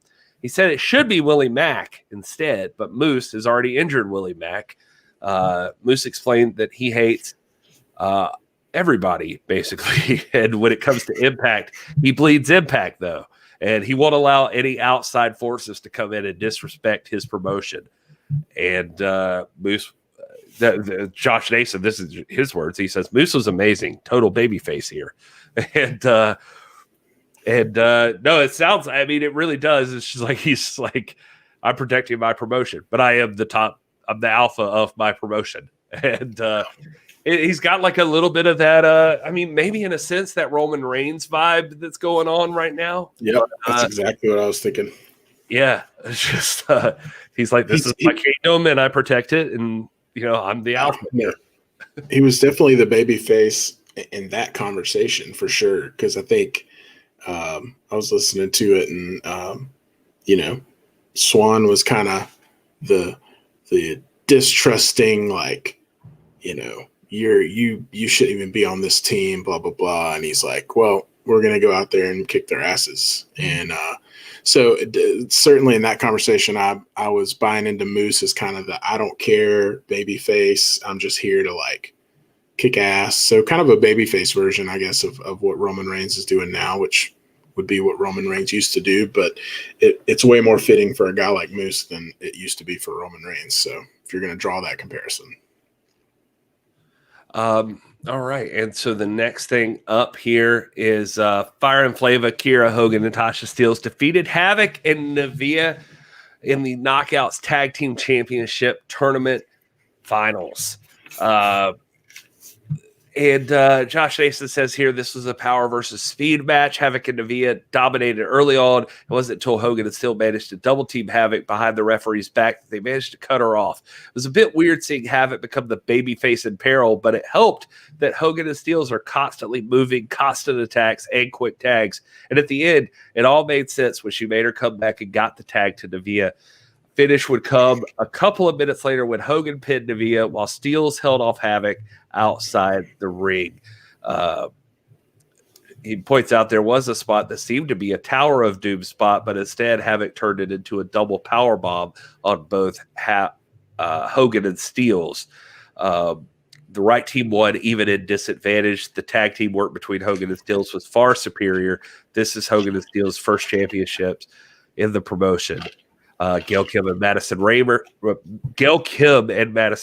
former tag champs, came out to crown the new champions. Brian Hebner also made his return to the promotion in this match. So a lot to break down there. But basically, again, got to throw it back to the hashtag NWA fam. Always a fan of Tasha Steelz, always will be. That's just life. Sorry about it. But she's teaming with Kiera Hogan here, and I like their team. They look like a team. They act like a team. They seem legit. And Havoc and Navia are also badasses, don't get me wrong. But I was pulling for Steelz and Hogan here, and they got the win. And good to see Brian Hebner back. And he's an expert at controlling tag team wrestling. Yeah. Fire and Flava, as they're called, they have officially branded themselves as a tag team, which was interesting because we were commenting on that while we were watching it, not really having the foresight to know they were going to win and become tag champs. But yeah, they were faster. They were more in sync. And so I agree with that assessment. The right team won. So it was a fun match. It was nonstop. It was just one of those matches that, it was just one thing after another. You weren't really sure like who had the upper hand while you were watching it. But then when you think back on it, it was definitely Fire and Flava. I had to look at it again because I'm still getting used to it. But that carried that match. So it's great. You're muted. Why do I keep hitting? I don't even know why I hit the button anymore. I really don't. I'm just going to not tell you next time and just like wait till you finish. Let me go for like 15 minutes just talking. Yeah. And then just go, I disagree. I'm just going to stop hitting it. I did it during the, while we were watching the show because I got some pork rinds to eat during the middle of the show. So it's like, that's going to sound terrible. Thank you for saving us from that. Anyway. Backstage, Decay approached Taya about backing her in tonight's match. Taya asked them to stay behind because she wants to do this by herself. Taya wearing earmuffs. Still don't know why exactly. It's winter time, man. Yeah, it's winter. Ace Austin and Madman Fulton came out to cut a promo. Austin said that it was a waste of his time to only have him talking in the pre-show. So instead, he told Scott D'Amore to add him to the X Division match tonight as he was the rightful winner of the Super X Cup. Scott D'Amore came out and said, I've got another idea instead. You want to be on the pay-per-view? Here you go. And Matt Cardona made his Impact debut tonight. It was a fast-paced match, back and forth, but pretty short overall. It built to Cardona getting close to finishing Austin before Madman Fulton interfered, and he attacked Cardona, and then it was just a straight-up DQ. After the match, Cardona ended up hitting everybody with all his, signature moves, chasing them out of the ring. But is what it is. It was a DQ. Matt Cardona making his debut at Impact, presumably longer term than one night because it feels like this was building to something different. Will, your thought? Yeah, well, I mean, we never know at this point. A lot of us thought that his AEW career, quote, I'm putting air quotes on that, would have been longer, but I I think it's the right spot for him, to be honest. I think he fits the mold a little better in Impact. I think there's more opportunity there and more of a possibility for him to get some big storylines and carve out a name for himself. And honestly, Impact needs it. They need a guy like that, and they've picked up several, and not just because he's a former WWE talent. That's not what I mean. I mean that like Matt Cardona has the look. He's got the ability. He's got the character, the personality to really bring something, I think, to Impact that is going to add to the overall product, as opposed to AEW, which was already really full of kind of really that kind of personality, if that makes sense. So I think he was going to be just white noise blending in over there. So I think that he's got a much bigger opportunity to Impact. I do hope it's more long-term and that is made public, and that can be something to celebrate in the coming days and weeks. But I thought this was a great way to introduce him, on a night where a lot of eyes were going to be on this pay-per-view because of Kenny Omega. I think it's a great time to debut him and put him out there. And I thought, the match, even though it ended in a DQ, it was really kind of how it had to go. I mean, they're not gonna have Ace lose, at the trajectory he's on right now. They're not going to have Matt Cardona come out and lose his debut match. So they kind of had to do it that way. But it was a good way to get him on, debuted, and it was pretty exciting.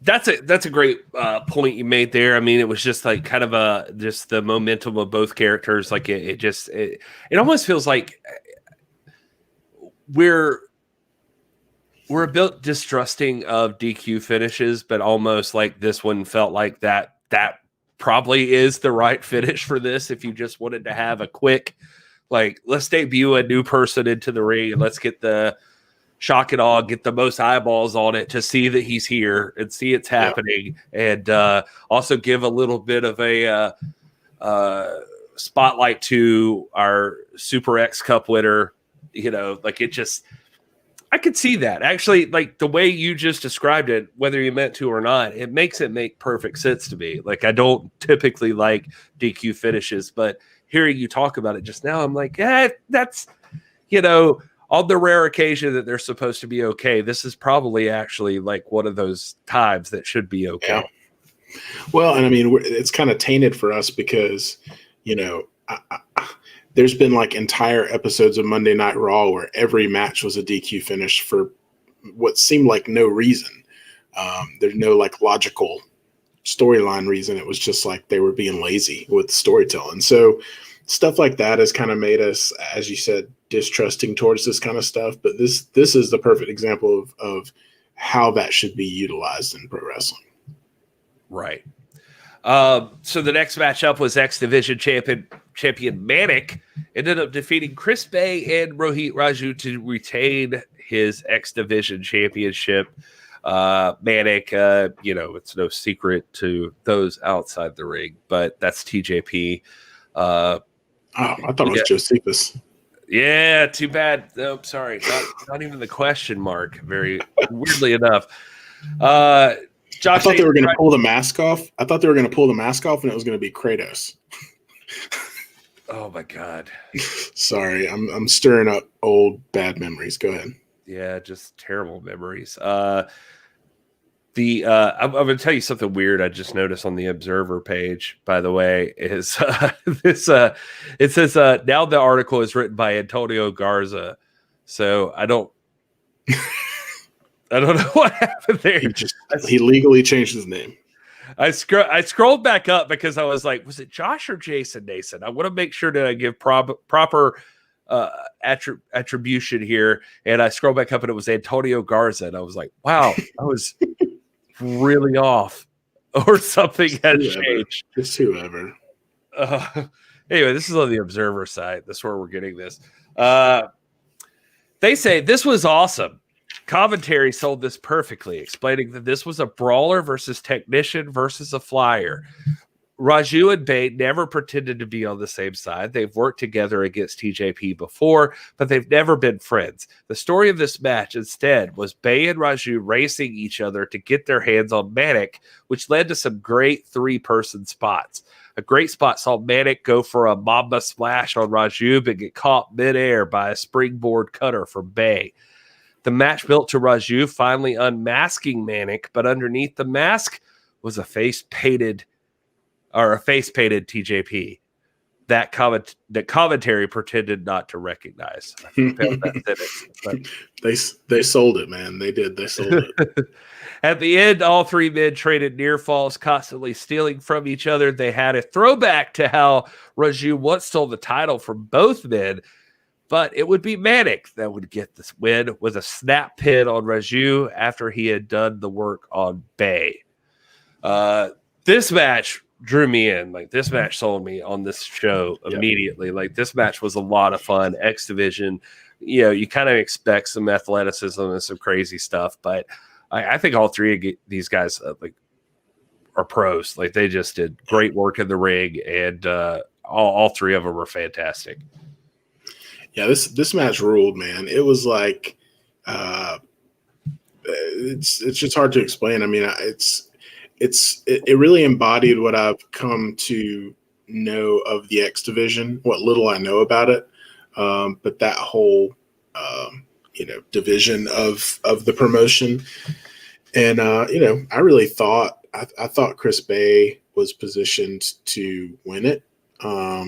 And I know that might have been, for people that follow it more closely, that might have been a stretch, just knowing what more about all these three of these guys. But I felt like the trajectory of the match seemed like they were setting Bay up for a comeback or something like that. And it's always interesting to watch a triple threat match, especially with guys that are as quick and as good as these three guys. So I was on the edge of my seat for a lot of it. And honestly, I thought the ending was a little anticlimactic, but I mean, what are you going to do with the way that match was going? Like, there was just so many like breathtaking moments in that match that you had to end it somewhere. So, but I think all three of these guys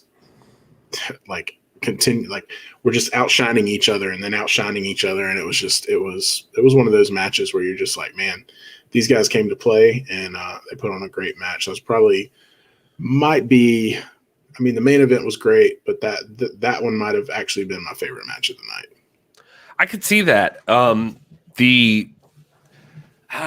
it was so good. You're right. There were multiple spots, especially like I think at one point we were both talking about with like TJP having that awesome pin up that we thought this could have been the finish, and they kept going, and maybe they overshot that a little bit. Like, maybe they just kept it going when they could have. They already had like the peak moment. But all in all, I thought it was a fantastic match. I enjoyed watching it.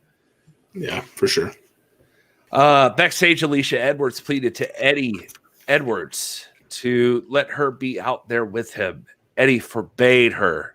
He had to do this alone, and he couldn't risk having her out there. Knowing what Callahan and Shamrock are willing to do, Alicia promised she would not go out there. So that was a backstage segment that happened. Knockout champion Deonna Purrazzo with Kimberly and Susan defeated Taya Valkyrie with Decay to retain the title. Basically the breakdown really early on, it was a brawl. Rosemary and Kimberly wrestling each other outside the ring. Crazy Steve and Susan arguing, and so the referee just ends up sending everybody to the back, just so it's the two wrestlers in the ring.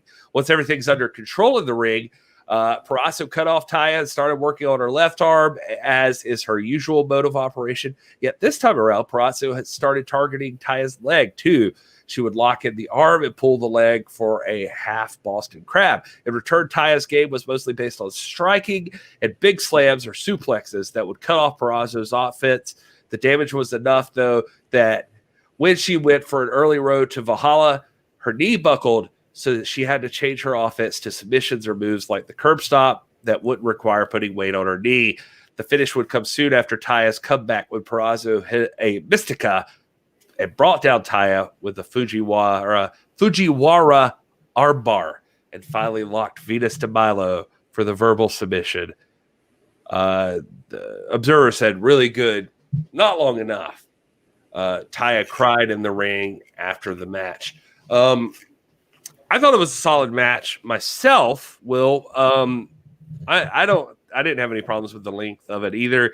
And I thought it was like a good transition. Actually, I think as we were doing the live watch, I commented on that it was just a nice transition from that X Division match to this match that was more technical wrestling based, which is exactly how the Observer described it as well. Just more holds and submissions and technical wrestling. Yeah, it was definitely that. I really, really enjoyed this match. It's no secret Deonna Purrazzo is one of my favorite wrestlers, period, not just female wrestlers. And part of that is just because of her methodical picking apart of her opponents and the technical skill focusing on certain areas. But, man, I will tell you, that Venus de Milo submission finisher is insane.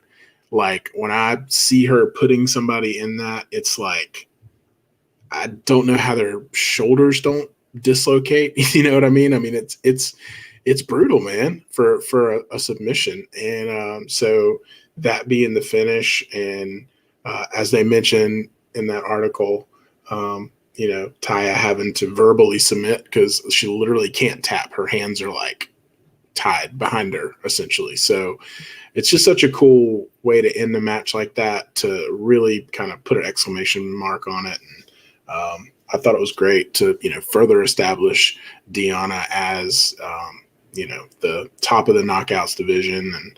And so, yeah, I hope this continues to be her year and she continues to shine. Well put. The next thing up, we got a comedy skit with AC Romero and Johnny Bravo about the whole shooting thing. What? I don't know anything about this, so I'm going to trust our Impact audience knows anything about this. It says, we got a comedy skit with AC Romero and Johnny Bravo about the whole shooting thing that I thought had been forgotten. Romero discovered that Larry D had been framed by one of the knockouts. This is when we checked out. This is when we were looking on Twitch. I think you took a break right here. Yeah, probably, because the Karate Man thing was coming up, and I don't want to be disrespectful, but I'm just not into all this. But yeah, the next match up was Karate Man defeated Ethan Page. Here's the write-up from the Observer. The story behind this is that Page had a mental breakdown when he and Alexander couldn't regain the tag team titles after losing them to the Good Brothers. Suddenly, we were introduced to Page's alter ego, Karate Man, who he'll now wrestle. This was nothing, just Ethan Page doing a bunch of kicks and punches like 1992's Mortal Kombat, including Karate Man ripping Page's heart out. This was terrible. They broke up the North for this. For anyone who has never been into cinematic matches or the undead realm, don't watch this. This was Ethan Page figuring out how to use a green screen and double exposure. If anything else, this was a break that the Impact team needed to set up the Barbed Wire Massacre. So that's how the Observer put it. Well, let me come in with the Bleacher Report recap of this. I think this is very amusing. The writer of this match, Eric Beeston, gave this an A+ rating, which is the highest you can get on Bleacher Report. And this is his analysis. I'll just read it word for word. If the war between Karate Man and Page had happened in the Tokyo Dome, it would have been 27 stars. As it stands, I'll have to settle for 12. Match of the year? More like match of the century. At a moment in pop culture when Cobra Kai and the return of Mortal Kombat to the big screen dominate the conversation, this was an epic encounter that likes of which Kurt Hennig and Nick Bockwinkel would be envious of, or something like that. I'm just glad he went like so far over the top that we would know the sarcasm was there, because I was like, he gave this match an A+. Like, what the hell? So that's amusing. But I'll just read that because I actually didn't watch it. We were watching. We got kind of sucked into the Magnum Pro Wrestling Nick Aldis match. So. Rock says 79. Johnny Bravo was marrying Rosemary in the ring, but the lights went out, and when they came on, Johnny Bravo was shot. Tommy Dreamer took over as the lead investigator, leading to a trial. The trial was a farce, and they haven't found out who did it yet. Johnny Swinger was a main suspect at one point. I thought it went away. Rosemary was only marrying Bravo to sacrifice. I'm glad. I don't know if this is better or worse having no like. I don't know if it's better or worse to hear that story having no like context. I know if it makes more sense or less sense. Grateful to you, Roxas 79, for being here and providing that context, but I almost wish I didn't know that because it just sounds like what is even happening here? Anyway, moving on, the next segment was, according to the Observer, Don Callis met with Moose. Callis put Moose over and brought up his contract, saying they could have a big future together, but it would be terrible if something happens to Omega tonight and they get sued and they can't keep up contractual obligations. Moose looked at Callis and said, no matter who I team with, I play to win. Once I'm done with Omega, I'm going to win Swann's title. And then maybe I'm going to show up on AEW and I'm going to take Omega's title too. And they're saying in the Observer, this guy is the best babyface. And so, so anyway, more light for Moose. I apologize to whoever thought Moose wasn't getting the rub. And it like, even as I'm reading this recap, I'm like, Moose is their dude. Like Moose is for sure. Like they love Moose. Yeah, I don't know how you think otherwise. So Eddie Edwards defeats Sami Callihan at a barbed wire massacre 4, the Observer says. It says this feud goes back many years and many violent battles. It all rekindled after Edwards backed up Swann after Callihan and Shamrock had made attempts to capture the world title, and thus Callihan once again went after Edwards, his wife, and the eye he once legit injured. This, by the way, I don't know if you saw this. Did you see the thing where Callihan hit Eddie Edwards in the face with God, it was like I don't remember if it was a steel chair or something. Like he legit like nails him in the face with it. It's anyway, you can look it up. It looks legit. I won't. But go ahead.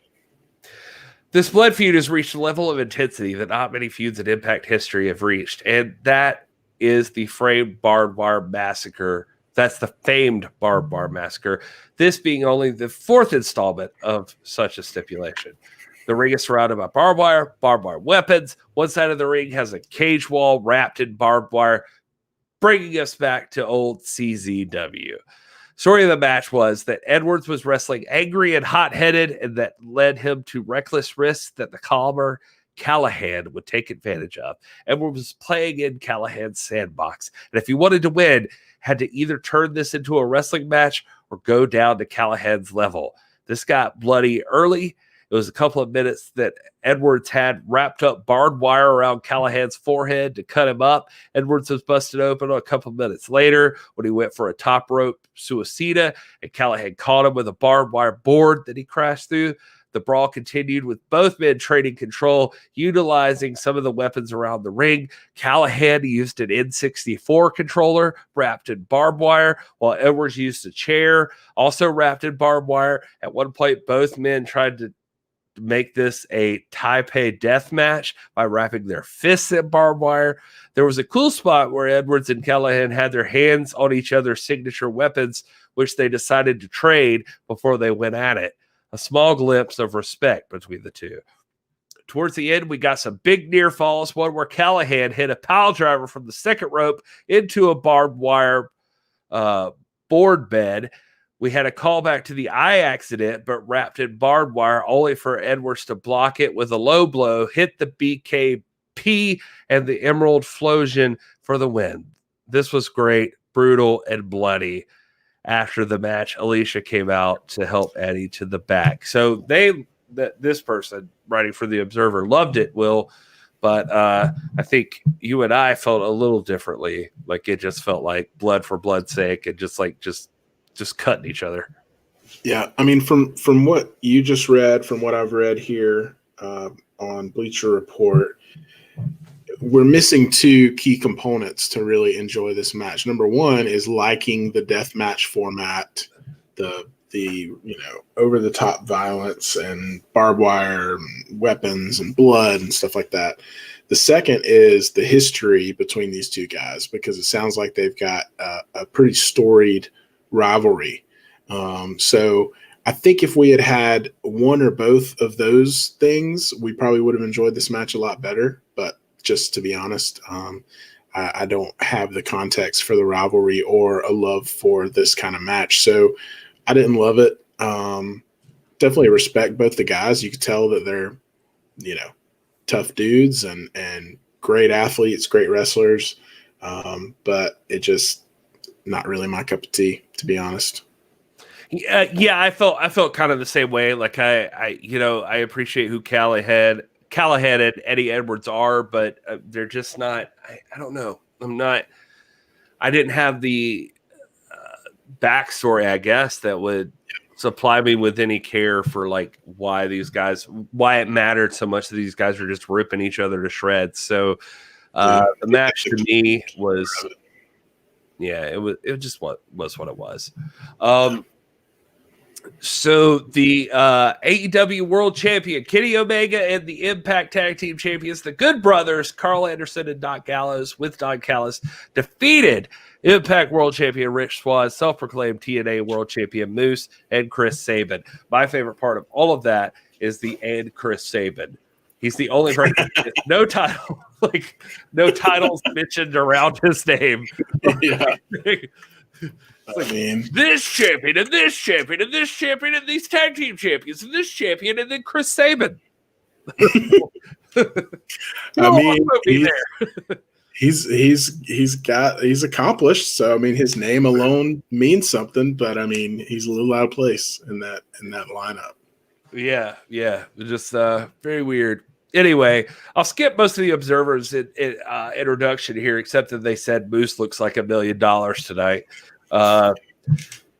They jump ahead to say match has an interesting layout. Both Sabin and Swann had babyface and peril runs, but in between each, the Impact team would have crazy babyface comebacks with all men running wild with dives and triple team moves. Storyline wise, mostly everything was said before the match. They made the point that in the Omega and Good Brothers team, only Omega was going for pins. Like if the Good Brothers were doing the work for Omega. Whereas for the Impact team, all men got near falls on Kenny Omega in different occasions. I did not catch that, Will, so I just wanted to point that out. It was until the end that the match came down to Swann and Omega. Swann had some great near falls hitting the 450, but at the end, it was Omega hitting the one-winged angel on Swann for the win. Great match, 100% delivered. Moose was the MVP. If you ask us, the AEW World Champion, though, pinned the Impact World Champion. And, hey, welcome, Roscoe. Thanks for joining us. I think that was our biggest takeaways, too, like watching this. We landed right with the Observer. It was, hey, Moose was the star, and Kenny Omega just pinned Rich Swann. So the AEW World Heavyweight Champion just pinned the Impact World Heavyweight Champion. So that's an interesting way to go. When you had like Chris Sabin right there, the guy who was just like, I don't know what I'm doing. I got no titles. He could have took the pin. Just any of that. Obviously, you wouldn't kill Moose off or anything. I kind of expected Kenny Omega and the Good Brothers to take the win, but I honestly expected one of the Motor City Machine Guns to take the loss is what I thought was going to happen.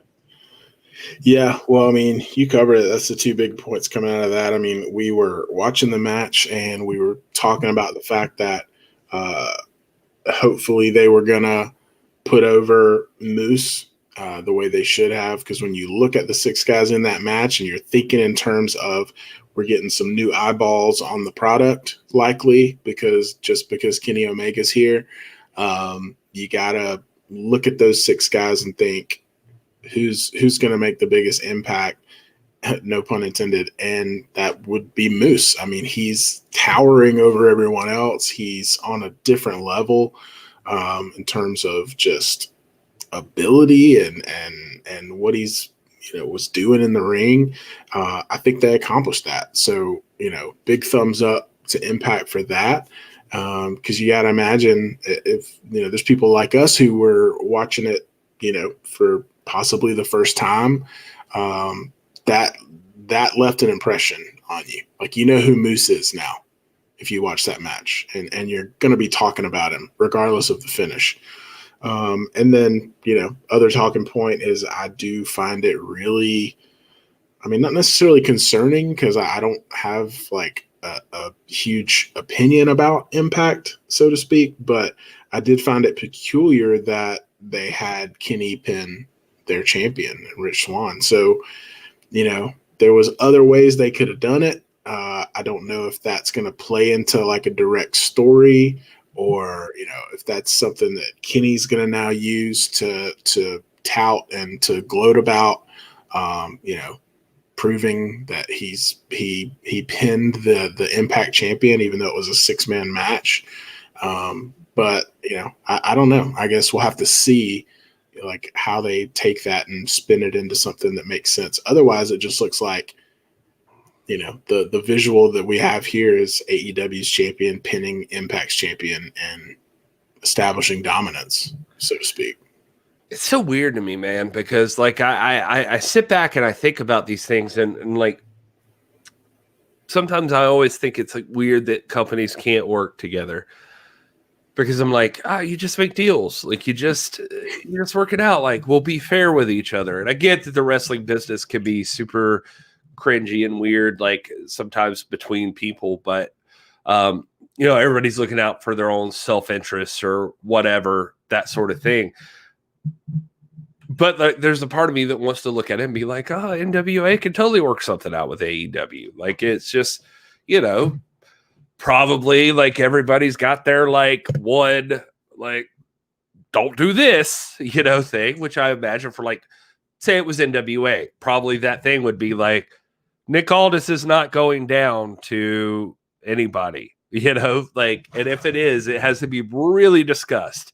Like we have to really decide who Nick Aldis is going to lose to, and no offense, it's not going to be Marco Stunt. It's not going to be you got to think about it.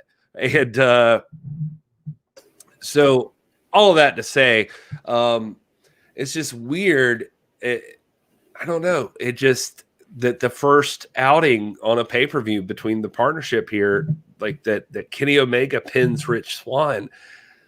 I mean, the only saving grace that I could find in a situation like this would be maybe Moose is about to take this thing and Moose is about to dominate. Like maybe Moose is your guy and Moose seems like a legitimate threat. I always feel guilty with this because I don't ever want to feel like being a dick on these points. But the hardest part I had going into this match was it was like your world champion is Rich Swann and Kenny Omega is the world champion over here. The first time they face off, like Kenny Omega is going to look like, I'm not a Dragon Ball guy, but like real life Goku, like, he looks like a big dude and you're like pairing him off against somebody who's like 5 inches shorter than him. It's gonna feel weird. Not that Rich Swann can't back up athleticism. It's just, man, the real like intriguing aspect is going to come when Moose faces off against Kenny Omega. Like those two, looking at each other, you're going to be like, "Holy crap!" Like, where did you just step? Who is this company? Who is their world champion? And Anyway, Yeah, it was interesting. One of the things that stuck out in my mind was the one time that Kenny Omega obviously didn't succeed, but was going to try to do the one-winged angel with Moose on his shoulders. That obviously was not going to happen. I don't think it could ever happen just because of the size. So we're not used to seeing Kenny against people that size. We're used to seeing him against the guys from Japan and, the guys in AEW. I mean, the biggest person that we've seen him wrestle has been, John Moxley. And so, I mean, it's big in terms of like size. So it's definitely a mismatch, and it's definitely something we're not used to seeing. So, I mean, maybe you're right. Maybe that is, that visual is not to bury Rich Swann, but maybe they're passing the torch. And the point of this match was to kind of stoke the fire for Moose and put that in your head. So, I mean, they announced the next pay-per-view is in April. So we've got several months, right? Until something happens. And maybe between now and then, that title is going to transition over to Moose. And so by the time we get there, they want to have this visual to look back on that, like, yeah, Swann couldn't cut it. Moose came in. He's the champ. Now him and Omega are going to stand toe-to-toe, and that's going to be a little more intriguing. So maybe they went ahead and burned this Rich Swann, Kenny Omega thing tonight, so that they can move on to bigger and better things. It's just tough. I mean, if you're the world's heavyweight champion of your promotion, I mean, the hard part is walking back the next week on TV. It would feel like being like, wow, You're the world's heavyweight champion here, and you just lost to that company's world's heavyweight champion. I totally get like the psychology of the whole thing. That's like, you don't want your champion to look weak compared to another champion because you're supposed to be the world champion. But that's what I'm saying. I mean, if it's a storyline move, and so now the story is going to be Rich Swann shows up, he is dejected, he is, discouraged, bummed out. Moose, swoops in and takes advantage of that and defeats him and takes the title. That makes sense to me. That serves as part of this storyline that all can be traced back to when Rich Swann was pinned by AEW's champion Kenny Omega, at Hard to Kill. And so that would all make sense. But if it's something that just happens and then they try to move on like nothing ever happened, that's going to be tough. So, yeah. Rock says 79. Before tonight, I would have said Moose is not ready for that spot, but wow, did he change my mind. Dave Scooby said AEW has a pay-per-view on February 6th, I believe. So who shows up from Impact? So there's plenty of places to go here, plenty of things to talk about, plenty of options that could take place. I think Will's right. I think Will say Moose is going to jump in here. May be on the money. Like that could be what's going to happen. I hope so. Honestly, like that's kind of what I feel like. I want them to spotlight the heaviest hitters they got. Like really go all in. Not try to be fancy. Not try to cut corners or fool the fans. There was a discussion in our Discord the other day about the predictable thing would be this and blah, blah, blah. And I'm like, predictability is not bad in wrestling sometimes. Sometimes you just want the story to play out. Sometimes you're trying to swerve for the sake of swerving, and that's no fun. Like sometimes it's just like, let me have the story I want to see. Like let's do this. So maybe they'll pull it off. Will, did you have any other thoughts to throw on this Impact discussion before we wrap this thing up? I don't, man. I mean, I know one of the big talking points we've had over the last little bit is Impact and, are they going to finally pull us in? I would say my verdict from this pay-per-view would be yes, and because of Moose, to be honest, right. I want to watch Impact this week because I want to see what happens from the fallout from this, specifically with with Moose and Rich Swann, see if that starts going somewhere. You know, I definitely have a more ties, I feel like, to some of the guys on the roster and some of the ladies. So yeah, I would say I took a step in a little bit tonight. I think I feel the same way. Like there was a lot to like in this episode or this pay-per-view, and I'm interested in the X Division situation. I've got a few people I am invested in there, and the world title spot. I feel the same way.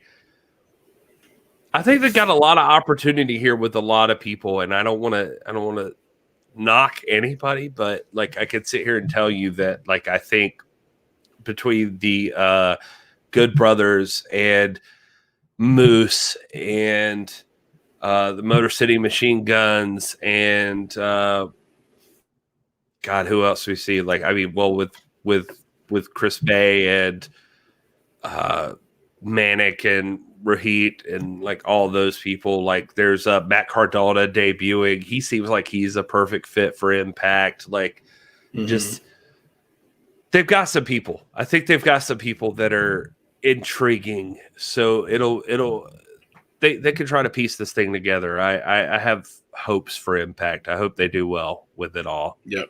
Anyway, I think so. We'd love to hear your thoughts. We are at TIPW Show on everything. You can find us all those places on the YouTube. Right now, we're live streaming.